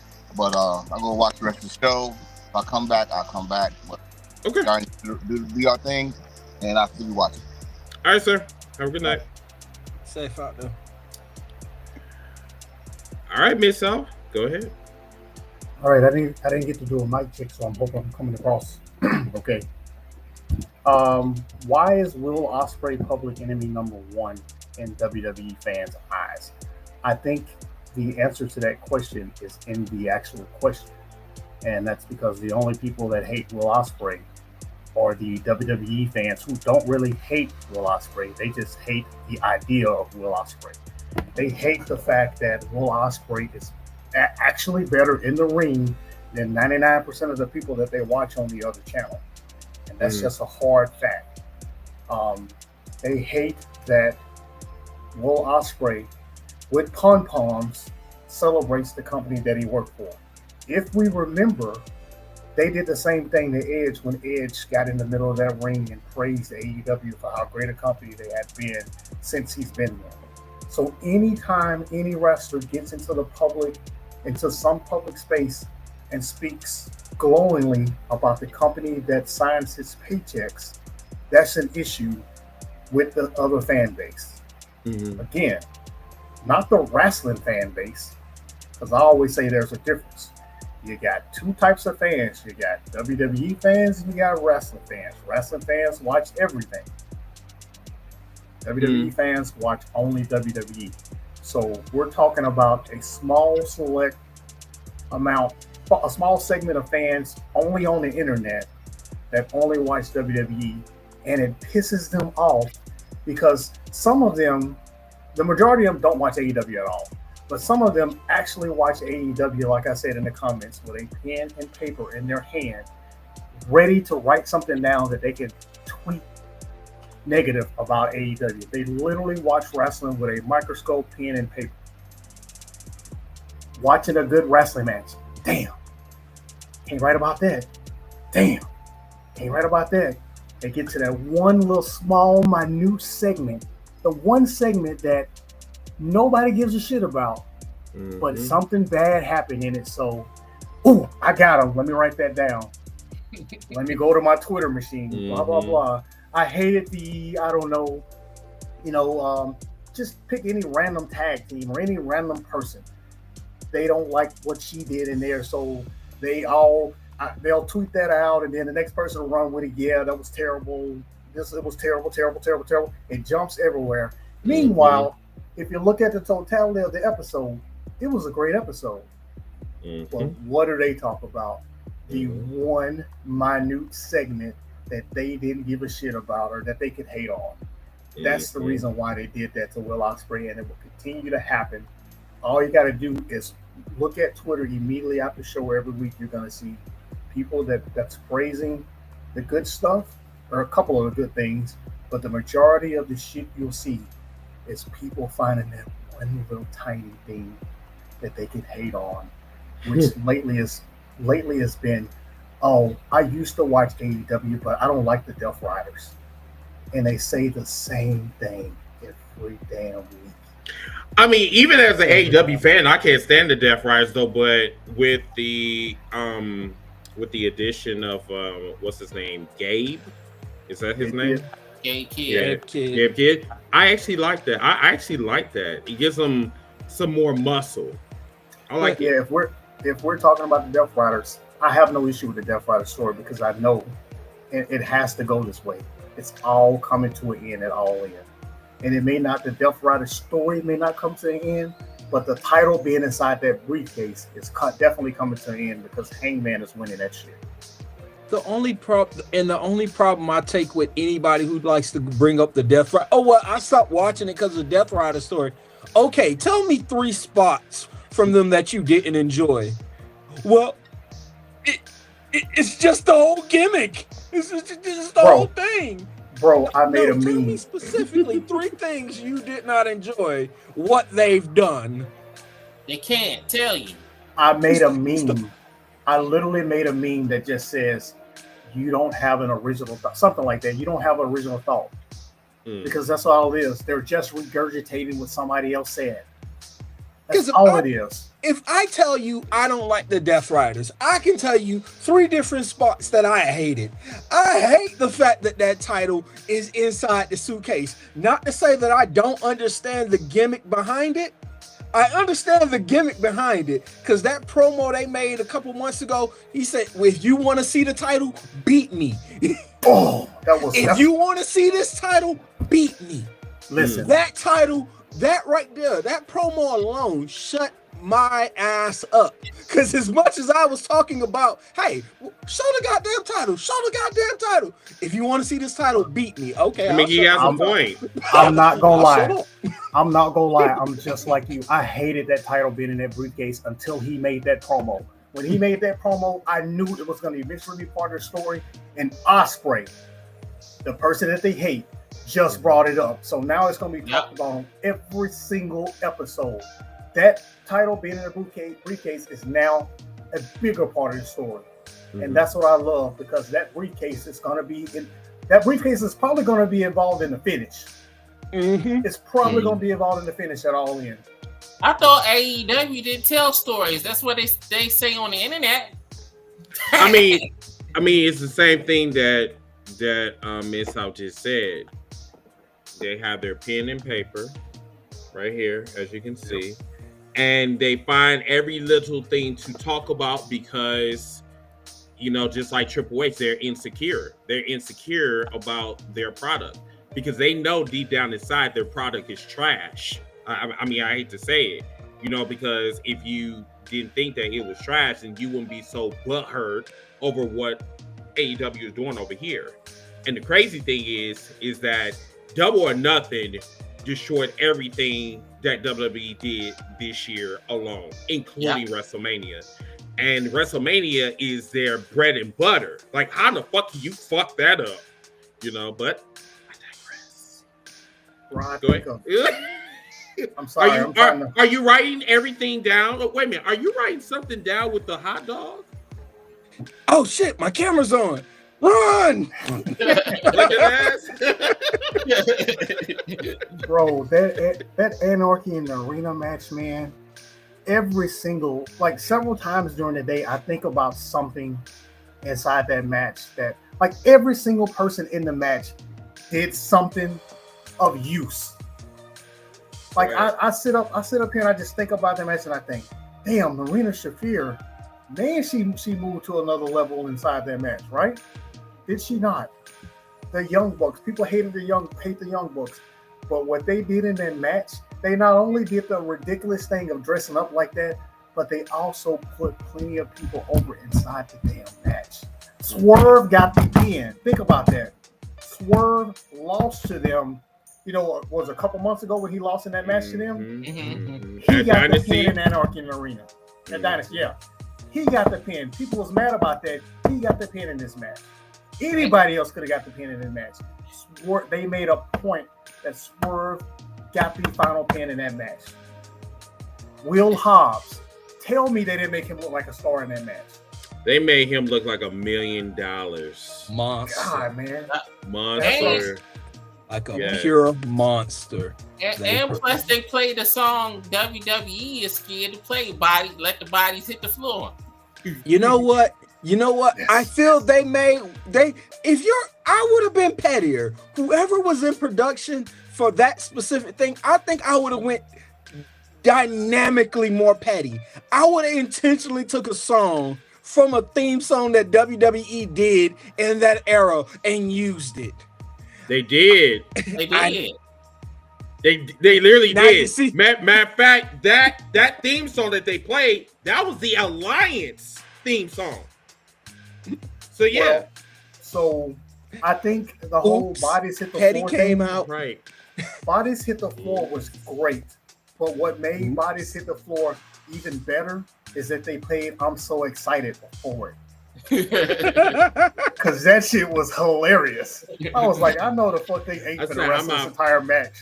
Everybody just looked at each other and was like, fuck it. Yeah, fuck it. That's right. Guess that's what we doing. And then Kenny said, no, fuck that shit. Let's crank this thing up. Swerve's whole demeanor toward the song is what made me laugh. Like, he's like, are we really gonna? And then he finally just and just. You know the reason why they did that, because AEW actually replaced the Dynamite thing with Let's Get Excited, and the internet got pissed off about it. That's the reason why they did that. I'm glad they did, because I got tired of that damn song. That song was just I don't know. All I say is, as far as storytelling, that was 1,000 stories they told in that match. But that match was damn near perfect. I cannot think of something that went wrong in the match. That's the crazy thing about it. Every single second of that match was enjoyable. It did not get stale, and that was like the third or fourth time they done it. Even the reemergence. And they got a chance to redeem the exploding ring match with the spot at the end with Kenny. With that spot? Oh, that spot was insane. That spot was insane. Like, I didn't even expect that shit. I popped for that. That was crazy. Swerve busting out his new shoes in the match with spikes on them. Man.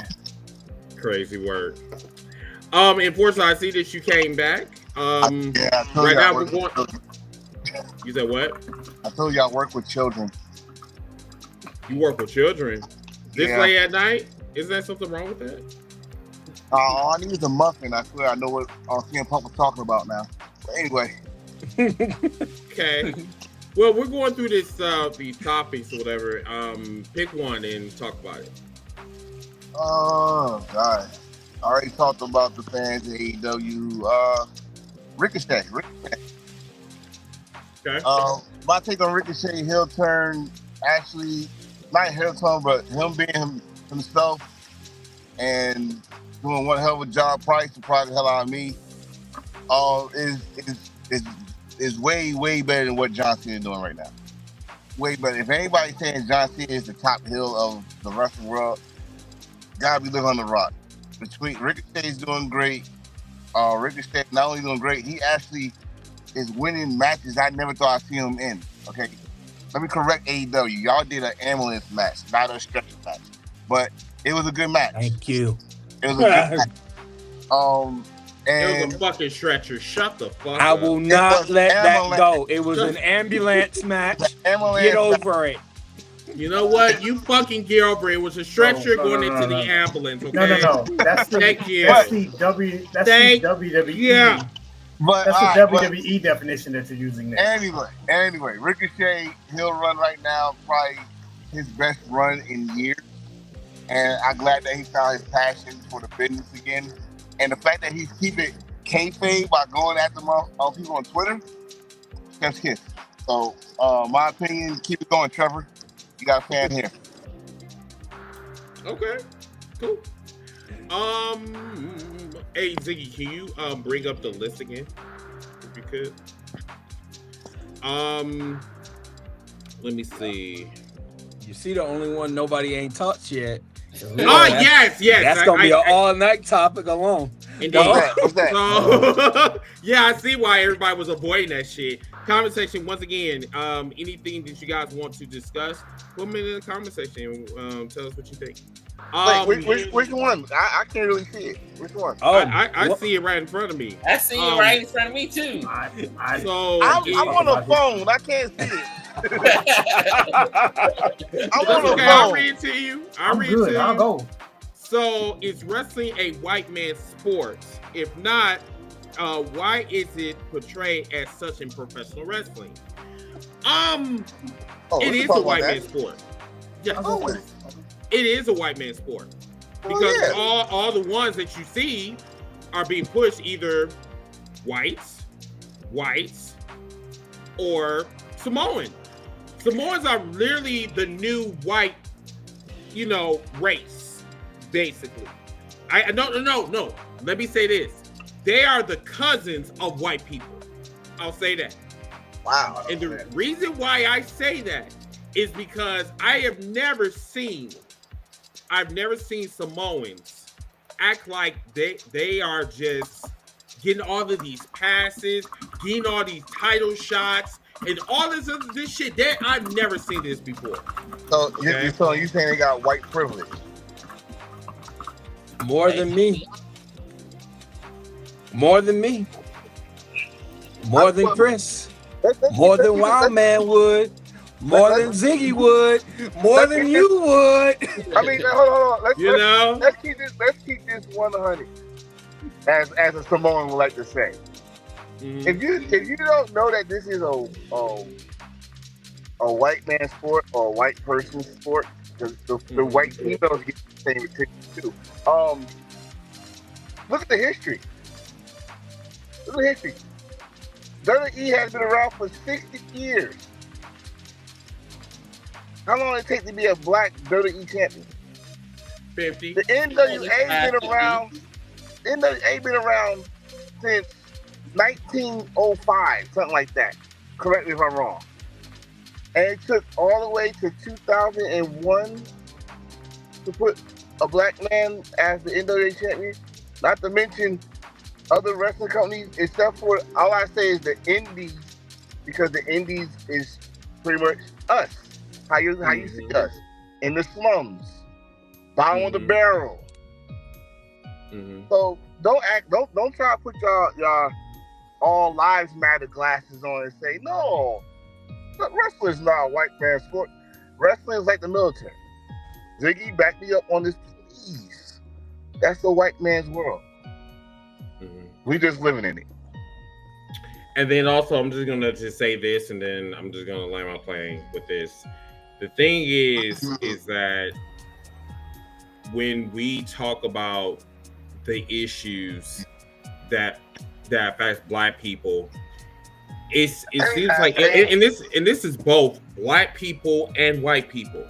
They say keep politics out of this, right? But then you got some nigga or some bitch sitting up here talking about, well, why Carmelo Hayes is not being pushed? Well, remember, you said you didn't care about politics, right? So why are you so worried about it? And it's just, this is never going to change. No. Because they always want to keep black people at a certain level, or they want to make them a mascot, aka R-Truth. aka Titus O'Neil, aka Booker T. Who actually stood out? Mark Henry. Like Mark Henry. The only one that was not treated as a mascot, I would literally say Bobby Lashley. Because Bobby Lashley looked like he will kill you in real life. He almost Except did. when you had Leo Rush pointing at the almighty chief. Bro, yeah. No. It's either that or his last little run with the Street Profits. They're trying to make him something he's not. They're trying to make him the suit guy and all this stuff. That shit did not work. That did not work. It's not. That was a very unusual bunch. And then still, they were never ever named. They never had a. No, they tried. They tried to name the Pride.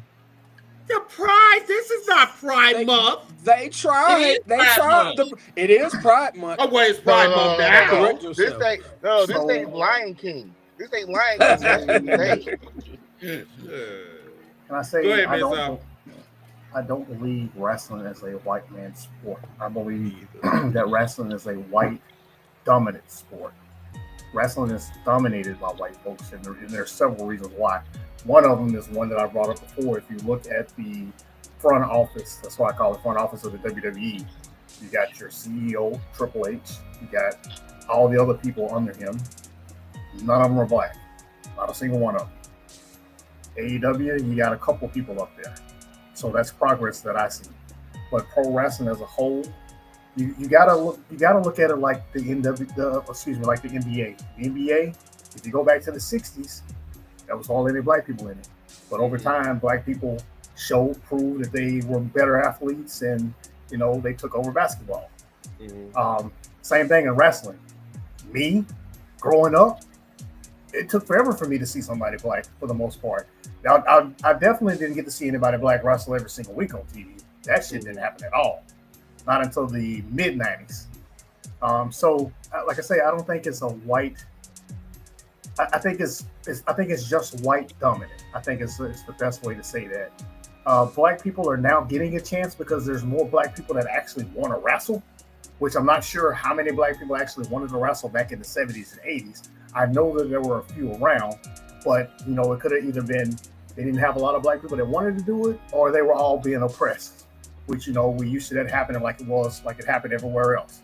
But like I said, I know racism exists, and I know it's all through wrestling. It's easy, you can see it as plain as day. But growing up, I saw one, maybe two black people. Now I see a lot of them. So I think it's dominated by white folks. I just don't think it's for white people, if you know what I mean. I think it's for everyone. If you got some type of talent, you can be a wrestler. You just may not be at the top of the card in the WWE. You know what I mean? So it's kind of more of a, WWE been around 60. No offense to the NWA, because I agree with what Enforcer said. But, there's several big companies. There's only a few big companies in the world right now. And if you're talking about just the USA, just the United States, TNA got some black people at the top of the card. AEW got some people at the top of the card. WWE don't have anybody black at the top of the card. So I'd rather stick to the companies that are here now. NWA, I don't give a shit about what Billy Corgan is going to become right now. But, white dominant, yes. For white people only, I can't say that. I could have said that in the 80s and early 90s, but I can't say that now. I'm with y'all, though, but I just can't say that. Well, you're talking historically. Mm-hmm. Historically, you can say that as a whole, as a general. Right now, you got certain companies that actually listening to the people talk about this situation, and they're not just pushing their black wrestlers because it's Black History Month. Mm-hmm. You mean like WWE? WWE shit. I don't. They didn't even have Black History Month. I'm about to say that's what I told you. He gave you the English accent. They didn't even mention it. They didn't even mention it this year.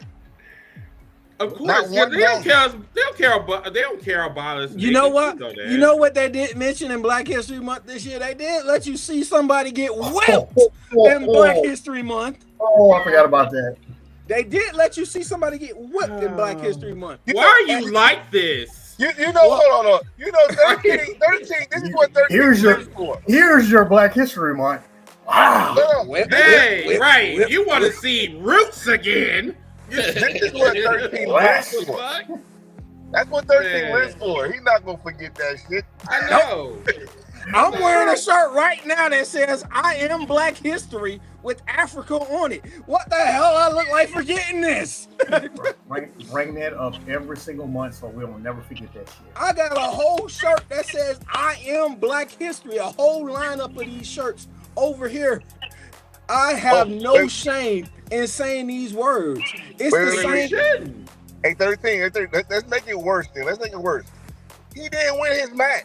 Exactly. So you got whipped on and top lost. of that. Right, on top of that. So we whipped you. We whipped you as a spectacle, and still didn't even allow you to pay. That is wild work. So your ass got whooped like a huge. He didn't even go over in the end. Nope. Still didn't go over. No, he got his ass whooped. Got his ass whooped. Oh wait, let's make it even more fucked up. Their champion at the time, Oba Femi, who is supposed to be Wakanda forever, got his ass whooped too. Nah, he didn't get his ass whooped like Trick would. Not like Trick. Not like Trick, but it was not a good night for black people in that pay-per-view. Nope. They whooped that Trick. And my favorite, and I told when people like to have the conversation with us, talking about, oh, wrestling is not this, that, no, this is not racist, and then they try to pivot to the excuse, well, how many black stars does AEW have? AEW's only been in business for 6 years and can say they had a black champion within the 6-year marker. They have marquee names that you can point out who are on TV weekly, on TV fighting for championships, on TV with the best storylines. They are on screen. While WWE, how many years did we have to boast that it took WWE to actually get a black champion? And damn your Samoan champion. I said black champion. Hey, not just on TV, on promotional stuff, on the side of buses, on the image of the week for Dynamite in whatever the town. You can go to AEW's events page right now, and you're gonna see Swerve or Mercedes or somebody black on every single poster, every single week. Well, fellas, let's not skate around it. Mercedes Moné, Swerve Strickland, The Hurt Syndicate, Willow Nightingale. We can keep going. You know what I'm saying? Like AEW, Ring of Honor, Queen Island, let me say her name. But Shane Keller Productions. Did you say Willow? No, I already said Willow. I said Willow. Okay, I'm not my gonna bad. And it's a shame that y'all want to bring that up, but we know all of them. We see all of them on TV. WWE got your selection. You got your average. You gonna see 3 black people a show. Comment section or for the people that's watching us on X, if you guys could do us the favor and please go to our YouTube page and like the live. We got 131 people in here, so if you guys can like the live, comment, do what you do, because that does great numbers for our algorithm. So, and please share it on your social media apps. We really do appreciate you guys for tuning in and staying up with us. We got about 12 minutes into the show, 12 minutes left for the show. So get your thoughts in, and let's see what you guys thinking out there. Go ahead, whoever was next. I would like to talk about something. I want to talk about these goddamn prices for these tickets that WWE is charging y'all. Y'all want to be all hyped up about WWE. Y'all want to wave the flag for WWE, but yet WWE don't want most of y'all to even go to the fucking show. What kind of bullshit is that? It's not for us no more. They want you to mortgage your house. They want you not to feed your kids. They make you not want to pay your bills for you to go to the show. y'all gonna end up like what happened to Beyonce this weekend. She had to lower her prices to $50 a ticket to get the place sold out because the tickets were so high. In New Jersey. It's going to happen to y'all, WWE. This is what happened. Texas. Y'all, bro, let me tell y'all something. I mean, me and Chris could talk about this shit to the fucking cows come home. WrestleMania could be $1,000. That $1,000 that you wasted could have went to freaking 5 wrestling shows around WrestleMania and fucking eat and fucking Airbnb. You could chill. I'm telling y'all, I'm telling you the difference here, bro. Because when I went to an AEW show, I have never been that damn close to a damn wrestling show in a long time.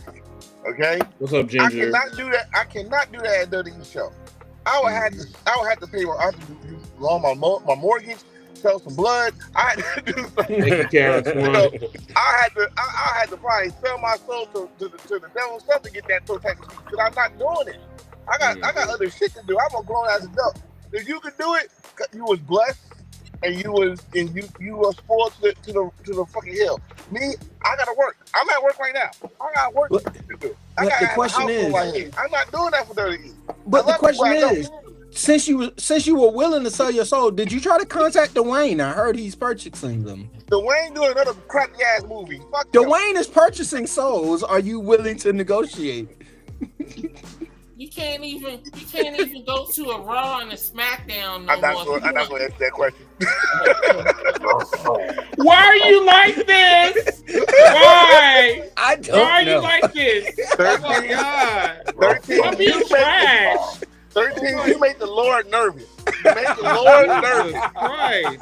I feel fire coming from you. I feel terrible. Nervous. That's my new thing now. I don't know what you're talking about. Also, I want to give a shout out to Ginger.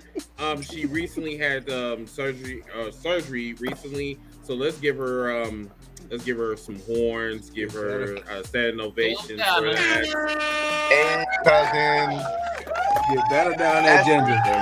That's my baby cousin right there. Hey, cousin. Yes. Yeah, you can't even go to a Raw and SmackDown to see a floor seat without paying $400 to $500 now. It's not for us, man. It's for WWE now. It's for the celebrities, the Netflix stars. It's for them. Mm-hmm. It's not for us. And like I said, if you're lucky to go there, God bless you. But I'm not paying them. They compare. I think I showed out the picture. They compared the front row seat to a WWE show to a Super Bowl front row seat. And it's still double the price. Yeah. Kiss my ass. I have been to Super Bowls. I've been to NBA Finals, and I'll still be damned if I'm finna pay WrestleMania prices. Did you pay $100,000, sir? No, sir. No $100,000 per pound in the making of my trip, bitch. Was that part of tea and crumpets? Listen here, I didn't hurt not a single goddamn pound. Bitch. You're right there. Oh. And you already know. You moved from corner to corner. You already know going to the concession stand. You gonna be broke and shit trying to buy merch. You gonna be broke. Man, it's ridiculous. It's a goddamn shit. A beer at one of these events can hurt you about $20. Yeah. A beer at an event is a damn Jersey Mike sandwich. That is wild as fuck. I mean, a beer usually costs like fucking $2, but you go to the concession stand in some of these arenas, shit costs $10. That shit is a bad reward. 10. That's a bad reward. Down here, you go to an arena, you spend at least $16 for a regular can of beer. Wait. First of all, you in Florida, so they already know y'all some alcoholics like motherfuckers. So I spent $17.50 for a beer in Chicago when I went up there for a wrestling game. Oh well, you was in Chicago, sir. That's why I say minimum 16. Last time I was at AEW was $12 for the beer. You know what they doing? They say how bad y'all some alcoholics. If you willing to pay this shit, Yeah, you alcoholic. Right there, you alcoholic. If you willing to pay that much money to get a beer, that's like someone that's smoking. That's like a smoker that knows it's a blizzard outside, but they gotta smoke that shit right. Y'all need help. Y'all need help. I never picked up a cigarette in a day of my life, so I don't know the struggle. Yeah, man, it's $11. It's just $11 here at Ranger Stadium for a beer. For cigarettes? For a beer. Oh, it might be more than that when All In get there. And it could be, but I've been to a few baseball games, and I don't think I've ever paid that much for a beer. Not as much as I did in Chicago. See, the Miami Marlins be so hungry for people to come to their baseball game. You can go get a beer for $5. Dang. You can get it for free. They had some $4 tickets last year. Marlins want people there so bad. They don't care, man. We got $5 beer. We got $5 food. We got a $4 ticket. We don't care. Just come in. That's because they suck. Y'all got a fucking water park in your arena. And there is not a water park. You brought up the Marlins. That's my favorite. There's MLB no team, water man. park there. Shout out to Leon in the comment section. He's one of my good friends in Milwaukee. What's going on? Stand on what I said. Yeah. I don't know. Man, I see that shit. I can't remember how much is the most money I've ever spent on a wrestling ticket, but there's no way I would spend that much. I can tell you the most I spent for a wrestler ticket. Oh, wow. It was SummerSlam. Sir, why are you here? 18. Oh, you working? I forgot. Duh. The fuck? I'm like, why are you here? Say 1800. What's up, Mr. Red Flag? Let's give him a standing ovation. We have not seen him in a while. Yo! What up? You got two guys working on your show. Look at Right. that. We love you, brother. We love you. So your presence is a present. So why your presence is here? What's up with you? Not much at the plantation. I'm trying to see what you got in the plantation. I see What like is a box of noodles. what is that? Oh, okay. Yeah, I'm in my forklift. They let you behind the forklift? You got any switches back there? Any switch twos back there? Nah. Got this. Hey, Tio, I better not see you in no follies on fucking True TV. No, man. I just want to jump in and say what up to y'all. I know it's been a minute. But yeah, man, just been working and trying to unpack this whole R-Truth thing. It's crazy. So what's on your mind? It's like this man didn't need a belt. This man didn't need storyline. And he's been faithful to the company for 19 years. But why? There's so many other talent that's been like garbage and they're still there. So why him? Why now? And well, T.O., I think you already know the answer to that question, sir. I think you she know. said my glasses are kind of thick. There's something light, nothing heavy. But but yeah, I mean, there's so much going on. Like today out here in Boulder, there was a terror attack. There was a protest, and this dude decided to be anti-Semitic and throw Molotov cocktails at the people who were protesting. So like the world's getting crazy, and it's sad. It's sad. And then the one thing that we look forward to in wrestling, we can't fully enjoy that. We can't fully enjoy that.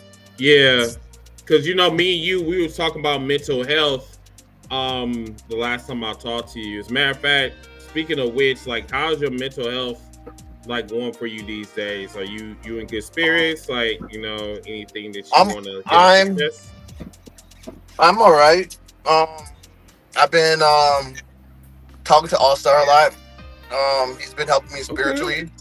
Cool. I'm growing to understand that I can't throw in a cape and save everybody if I can't save myself. And I think that's my biggest problem is that I put everybody else in front of me and then I let it boil up bottle up, boil up, and then it comes to that incident that happened. And now that I look back at it, do I regret it? I still haven't come to terms if I regret it or not, because I'm dealing with so much and I have so much bottled in. So through my job, like I have great benefits to my job. I'm still gonna start seeing a therapist and just try to unravel, unpack, and try to get rid of all the stuff that I have built up that's drowning me. You know what I mean? And I'm a good ass swimmer, but to the point where I those who don't know, I was ready. I almost checked out. I tried to go to sleep and not wake up, and I woke up, and then everybody says the easiest part is to call somebody for help, and that's wrong.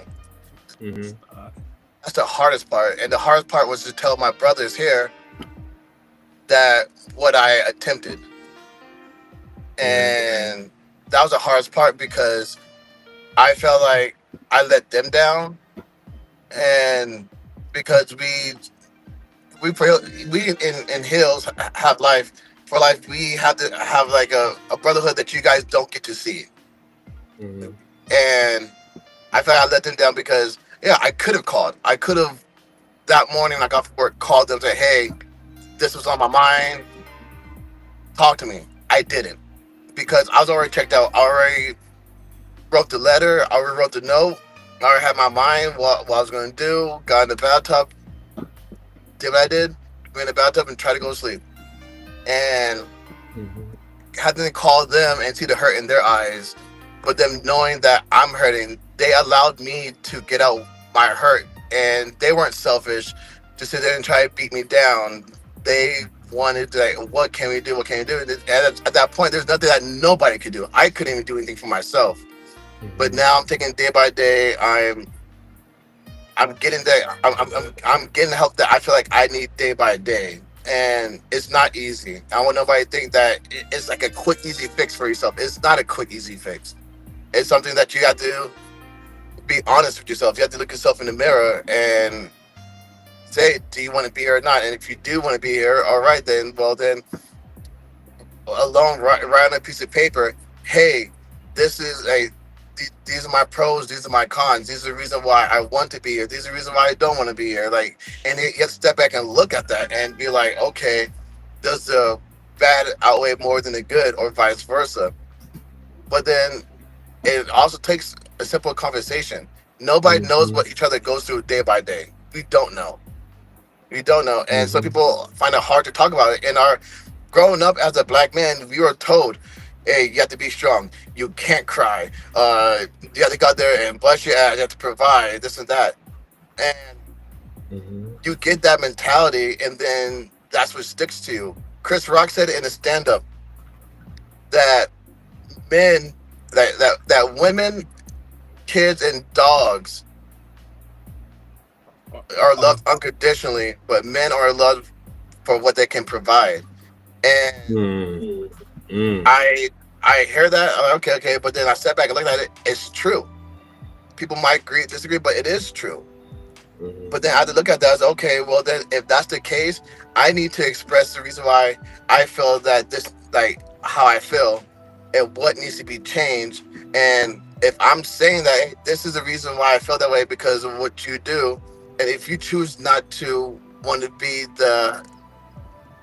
helpful and do your part, then you have to go. So then as much as it hurt you, you had to cuff that dead weight. You had to cuff the weight that's holding you back.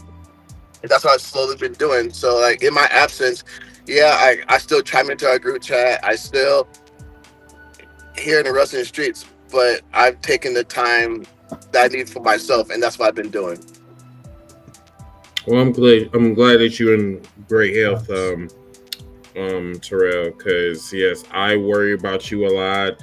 In the last conversation, I was like, I'm not going to talk about this, like mention your name. I want you to tell your story and like what you've been going through. because I know that it was like when I got that call, I'm like why you didn't tell me or Ziggy, you know what I'm saying? Or because like usually if he's not available, I'm available. If I'm not available, Ziggy's available. So, but that's either here or there. I'm just glad that you know what I'm saying, you're going in the right direction. Tell All Star I said hi. He doesn't call me anymore, so maybe he doesn't. I don't know. So that's my point though. But yeah, anytime that you want to come back, when you feel ready to come back, we're always going to be here. We're always going to be here. I mean, we're making great progress. Comment section. I see y'all motherfuckers. Come on now. I need y'all to keep pressing them hearts. But yeah, we're good here. It's just once again, whenever you need us, you know that we're here for you. Yeah, and like I said, I appreciate my brothers. I appreciate our community. I appreciate our fans. I appreciate the healthy IWC. But I'm trying. I really I'm trying my best. It's hard. I'm not gonna lie. It's hard. It's hard trying to refine myself. I lost myself. I lost who I was when I was happy, and I haven't been happy for years.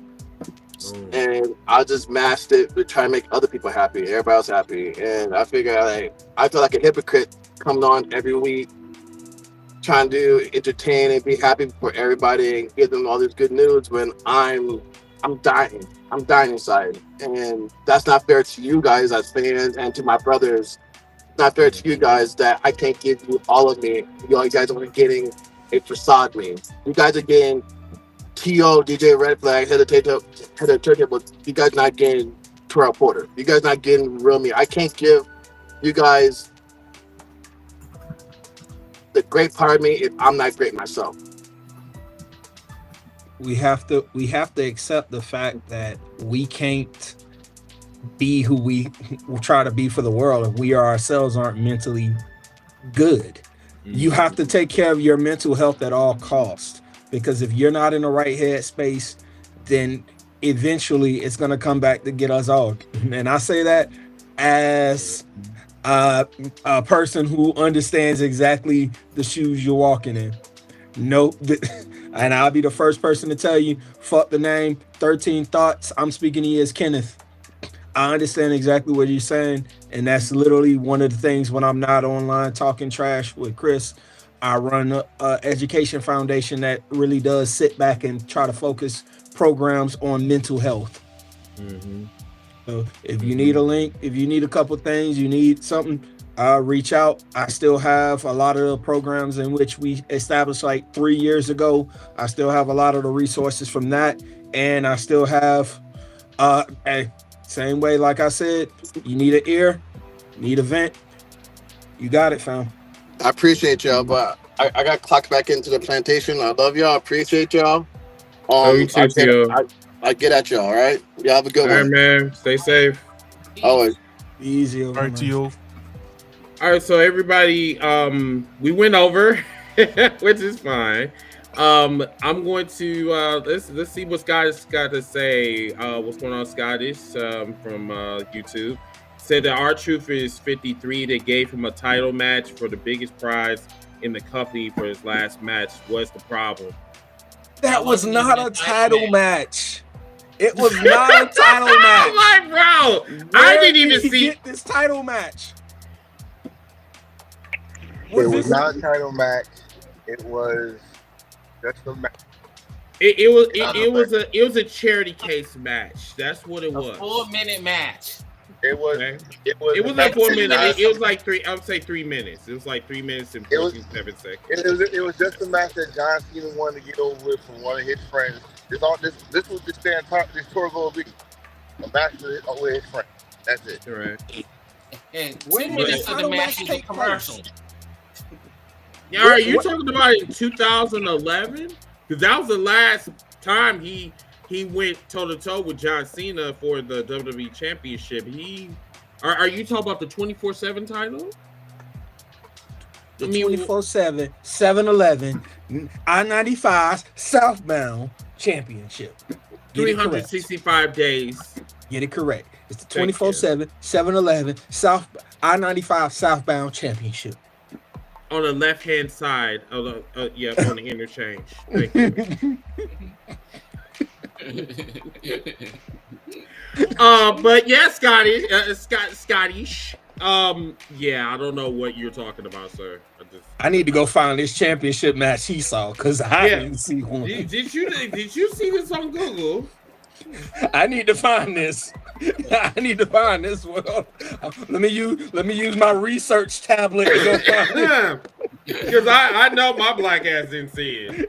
You know, and I'm like, listen, and I don't even pay attention to the WWE like that. And I can tell you for a fact, R-Truth did not have any title matches with John Cena. Just keeping that real with you. And he didn't even know that wasn't going to be his last match anyway. That's valid. And you want to get technical, his last match was on Friday. But it wasn't for a title. Nope. And is it raining where you're at, sir? Is it raining? No, maybe it's just the music. Anyway, okay, don't answer that. All right, everybody. First of all, once again, last call for alcohol. Please hit that like button. Hit that like button, share it, comment. Even after we're done, comment. The more you comment, the more we get up in the algorithms, everybody. We need your help with this. This is the only part where we are struggling. We got the viewership, but we just need the numbers for the likes and the shares. Hopefully you guys were entertained this evening for episode 291. Remember, we are several episodes away from the 300 episodes, so I'm still trying to figure out what I'm going to do for you guys because you guys were fucking awesome. These last 6-7 years of Hashtag Kills for Life, it has been dope. So I definitely want to give something back to you guys, to our viewers and our fans. Let's go around for final thoughts. Unless, D, did you have something else? That's all I had, bro. I think we can go into the wrap up and final thought. You're good. Okay. All right. Let's go around for final thoughts. Starting with the Enforcer. Yeah. So I'm outside now. Final thoughts is first, buy our merch. Go to Pro Wrestling Tees. Get our merch. Our latest one was, did you take your bath? Did you wash your ass today? That's one. Two, if you enjoyed this episode, we got 290 more. You can go watch some classic episodes. Get to know all of us. Get to know some of our ex co-hosts. Have fun. I wanted to say this, but while he was on here, but I hope he's still watching. T.O., I told you this in private, and I'm going to say this small part. I'm going to say our whole conversation. But the first thing you do is be happy that you woke up. Happy that you woke up. Every day is the beginning. And then the second thing I want you to do is go pick up my nephew and enjoy his presence. That is your gift. That is, to me, is the reason why you are still here. You still got work to do. And of course, my phone, Chris' phone, Ziggy phone, 13 Thoughts You Said, Link, we're all here for you, bro. We're all here for you. And anybody else that feel that way, it might not be easy, but it sure does help. Talk to someone. And that's all I gotta say. Enjoy wrestling. Peace. Appreciate that, Enforcer. Next up, we have Wild Man Willis. Hey, Enforcer, is there Michael Myers behind you somewhere coming out that building? I don't know, but I'm going back in that building. Wow. But for real, everybody, we had a good time of wrestling. You got all kinds of different wrestling shows. You got WWE coming on 20 times a week now. You got them coming on 4 or 5 times out of the weekend. So you WWE fans, you got all the WWE you can have now. AEW's doing good. And NXT is doing good. TNA, WWE is doing good. You got all kind of wrestling. So the wrestling that you don't like, don't watch it. You got enough shit on the wrestling that you do like. You can watch it now. So don't just focus on the wrestling that you hate. Just focus on the wrestling that you like. That's what I've been doing of late. You don't hardly catch me going to watching WWE like I used to because it's boring and shit to me. But I am going to watch Money in the Bank at my friends get together at the bar so I can give me a Long Island iced tea because that's the only way you can really enjoy that shit is when you got a little bit of alcohol in your system. But hey, yeah, it's a lot of stuff we can watch to be happy about. So just watch it and don't be an asshole about it. And I know a lot of people in their feelings about R-Truth. R-Truth got a big ass house. He got a white woman at home. He'll be alright. So that's it. Man, Will is funny as hell, bro. He said, a white woman at home. He said WWE come on 20 times a week. Put y'all man. We got a white woman. That's why I work. Oh man, a white woman at home. We got 13. Man, Will is funny, bro. Well, I'm just gonna say, hey, I don't give a damn what Google told you. Unfortunately, some of us watched Saturday Night Main Event, and that match was not for the title. Stop getting your news off Reddit like some of us didn't watch it live. Stop asking Google AI to answer your questions in life. It will steer you wrong. Like it's going to tell you about this place called Gulf of America. You're never going to find it. You're never going to find it. Unless you have the secret lip tattoo or you have the password to get to Atlantis. One way or the other, you're still not going to find these items.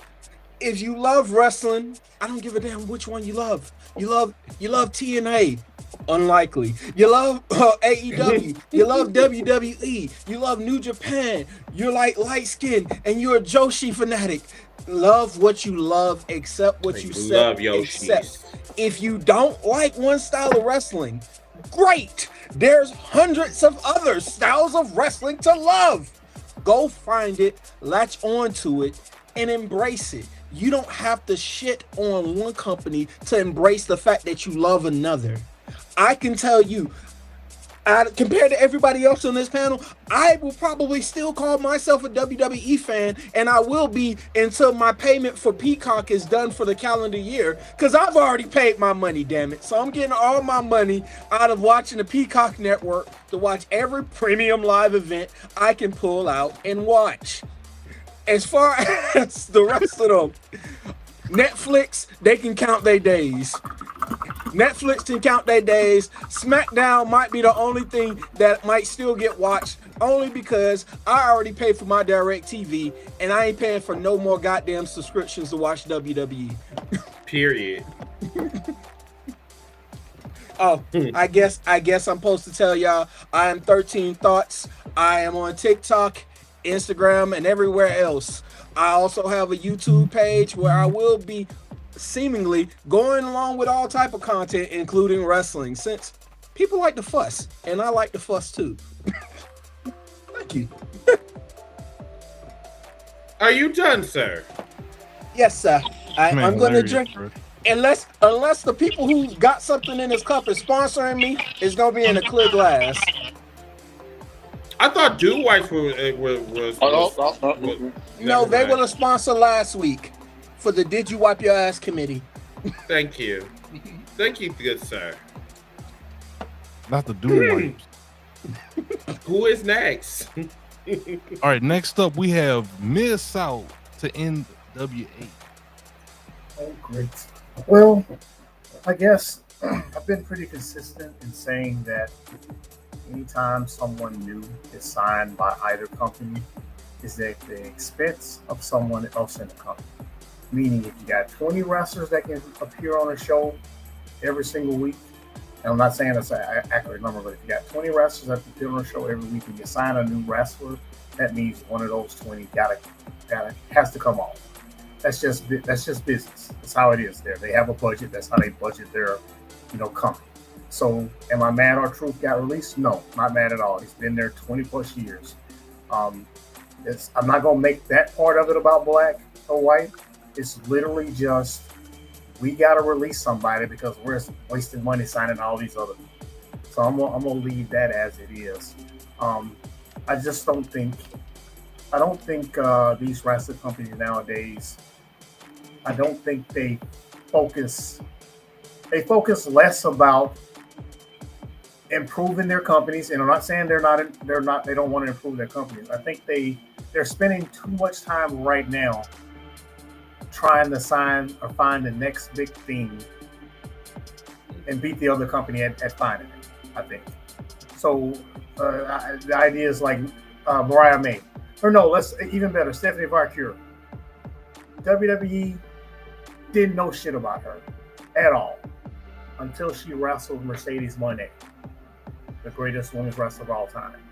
And then because of that match, they wanted to sign her. So what did they do? They spent money to sign her. It's great that she wanted to be there. She always wanted to be a WWE fan, so she went to WWE. Or be a WWE wrestler, she went to WWE. But I think you can't consider this like a real sport. When you say something like football, free agency, it ain't the same thing. They're spending too much time trying to find, instead of let's just focus on who we have. I don't want to see R-Truth in AEW. As I'm saying all this just to say that. I don't want to see R-Truth in AEW just because he's a free agent now. I don't want to see Carlito in AEW just because they're a free agent now. Gigi Dolan and the girl that had the skateboard, whatever her name is. We don't need any of those people. We got All In coming in. We just signed. They just signed Tekla. AEW has plenty of people. They don't need to add anybody else right now. They need to focus on Dynamite, Collision, and Ring of Honor.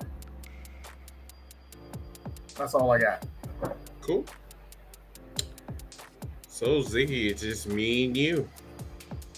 Yes, sir. Definitely appreciate everybody. Another rendition of Heel News and Rumors. Thank y'all for tuning in today. Make sure y'all check out our YouTube channel. And just like Enforcer said, we're literally this close to hitting our channel goal. If there's any old episodes you want to check out, we have some YouTube exclusive content that y'all can check out that's not live, that myself, Enforcer, has done. Chris has done breaking news on there before. We've done some series like different styles of breakdown, different styles of wrestling, and some interviews and different things like that. That some of y'all that are new to the channel, y'all can kind of look at some of our older content from 3, 4, 5, 6 years ago. Y'all can kind of see like a lot of the stuff that Chris has been saying, and Tone, and some of the other panelists. They've been saying this for years. This isn't something new. So definitely appreciate every single one of y'all. Also, shout out to Ginger again. I didn't get to speak on it earlier, with the surgery and everything. I know that was pretty tough on y'all. And shout out to my boy T.O.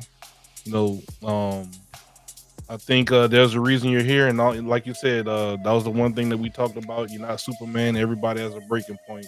Even the strongest person. And I always say, check on the funny friend, the one that's always trying to make everybody else laugh and different things like that. Check on that guy. And T.O., you the life of the party and the life of the group chats and everything like that. And that rang true. But 1000%, we are very happy that you're here with us, bro. And the world is a better place with you here, man. So definitely appreciate you, praying for you, man. And other than that, we're ready for episode 300. Shout out to all of our other podcast friends and content creators in the chat as well. It is a grind out here. We understand. Just keep doing your thing. Don't give up. Keep being better. Everything you create. One of my sergeants said in the Army, if you can't answer this question, you failed. When you lay your head on the pillow at night, did you make yourself better today before you go into the next day? And if the answer is no, you're wrong. And you need to make sure that when you get up tomorrow, that you do something that makes you 1% better.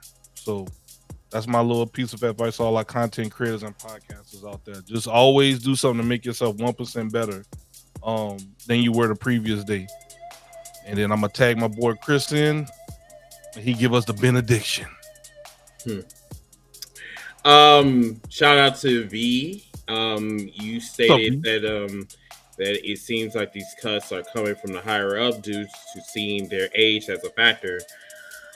I guess I'll just use you as a final thought. So I don't think that it's an age, because what they could have did was they could have used him as a producer.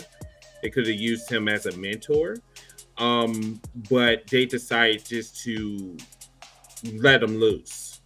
I'm like, you could have cut someone from somebody that you're not using, Sheamus. You could have did a lot of shit. I just really think that this firing was very disrespectful.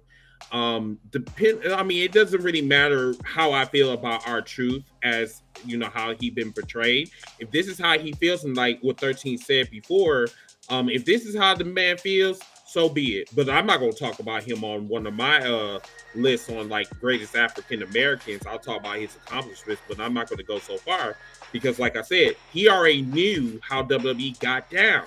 So like, you cannot be surprised. I don't know why we act like we were born yesterday. Like, oh, I can't believe WWE even did this. If you know this shit, then why the fuck you acting like a goddamn blind? Plain and simple. But T.O., you already know the business, bro. Like, you already know that you got a family here. You have a support system. We have been friends for a very long time. And, 13, he's part of our family as well. And we got each other. My mental health these days is really fucked up. I'm not going to even lie to you. I might be a great entertainer, but I am struggling to keep this podcast, to keep, everything flowing. But I just know that I have to keep doing this because this is my dream. This is my grind. This is my ticket out of here. Hopefully out of Milwaukee. But I have to keep doing this. You know what I'm saying? I bust my ass too hard to get us where we need to go. And we have got this far because we have been working as a collective.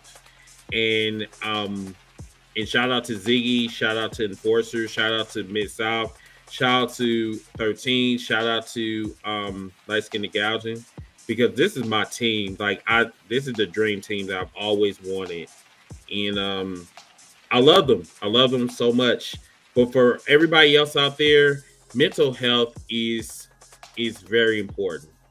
If you don't have anyone to talk to, I'm just going to say this now. You probably don't know me. You probably watching me for the very first time. DM me.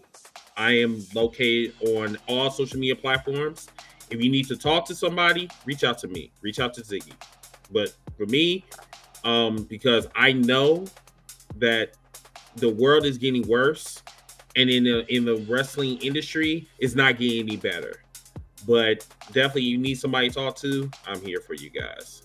Okay. Tune in to Wrestling Debates and Catering on Tuesday. We're going to be doing a cookout on Monday on TikTok. Tuesday, episode 61. Joe from the Hot Take Wrestling Podcast will be rejoining me on the on Wrestling Debates and Catering. So tune in for that. Episode 60, the dramified episode on Wrestling Debates and Catering, will be premiering on YouTube exclusively tomorrow at 7 o'clock Central, 8 o'clock Eastern. Until that time, we will see you guys. We'll see you guys Sunday for Money in the Bank. We'll give you guys a review for Money in the Bank. Money in the Bank comes on, I believe, Saturday. Yeah, I know it's Saturday, but what time? 7. I forgot. 7 o'clock? Yeah. 7 o'clock. Okay. So 7 o'clock Central, 8 o'clock Eastern. So until that time, my name is Chris from the Hashtag Heals for Life. Everybody that's all of our special guests, everybody in the comment section, remember to share and like. We'll see you guys next weekend. Peace.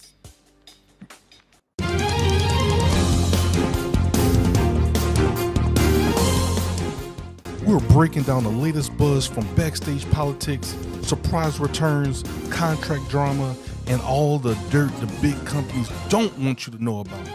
Whether it's AEW, WWE, New Japan Pro Wrestling, or any of your favorite indie scene companies. We've got the scoops, we've got the tea, and we might even have a wrestler to even talk about this. With a little bit of fantasy booking to spice things up. Grab your belts, lace up your boots, time to hit the ropes, because it's time for heel news and rumors.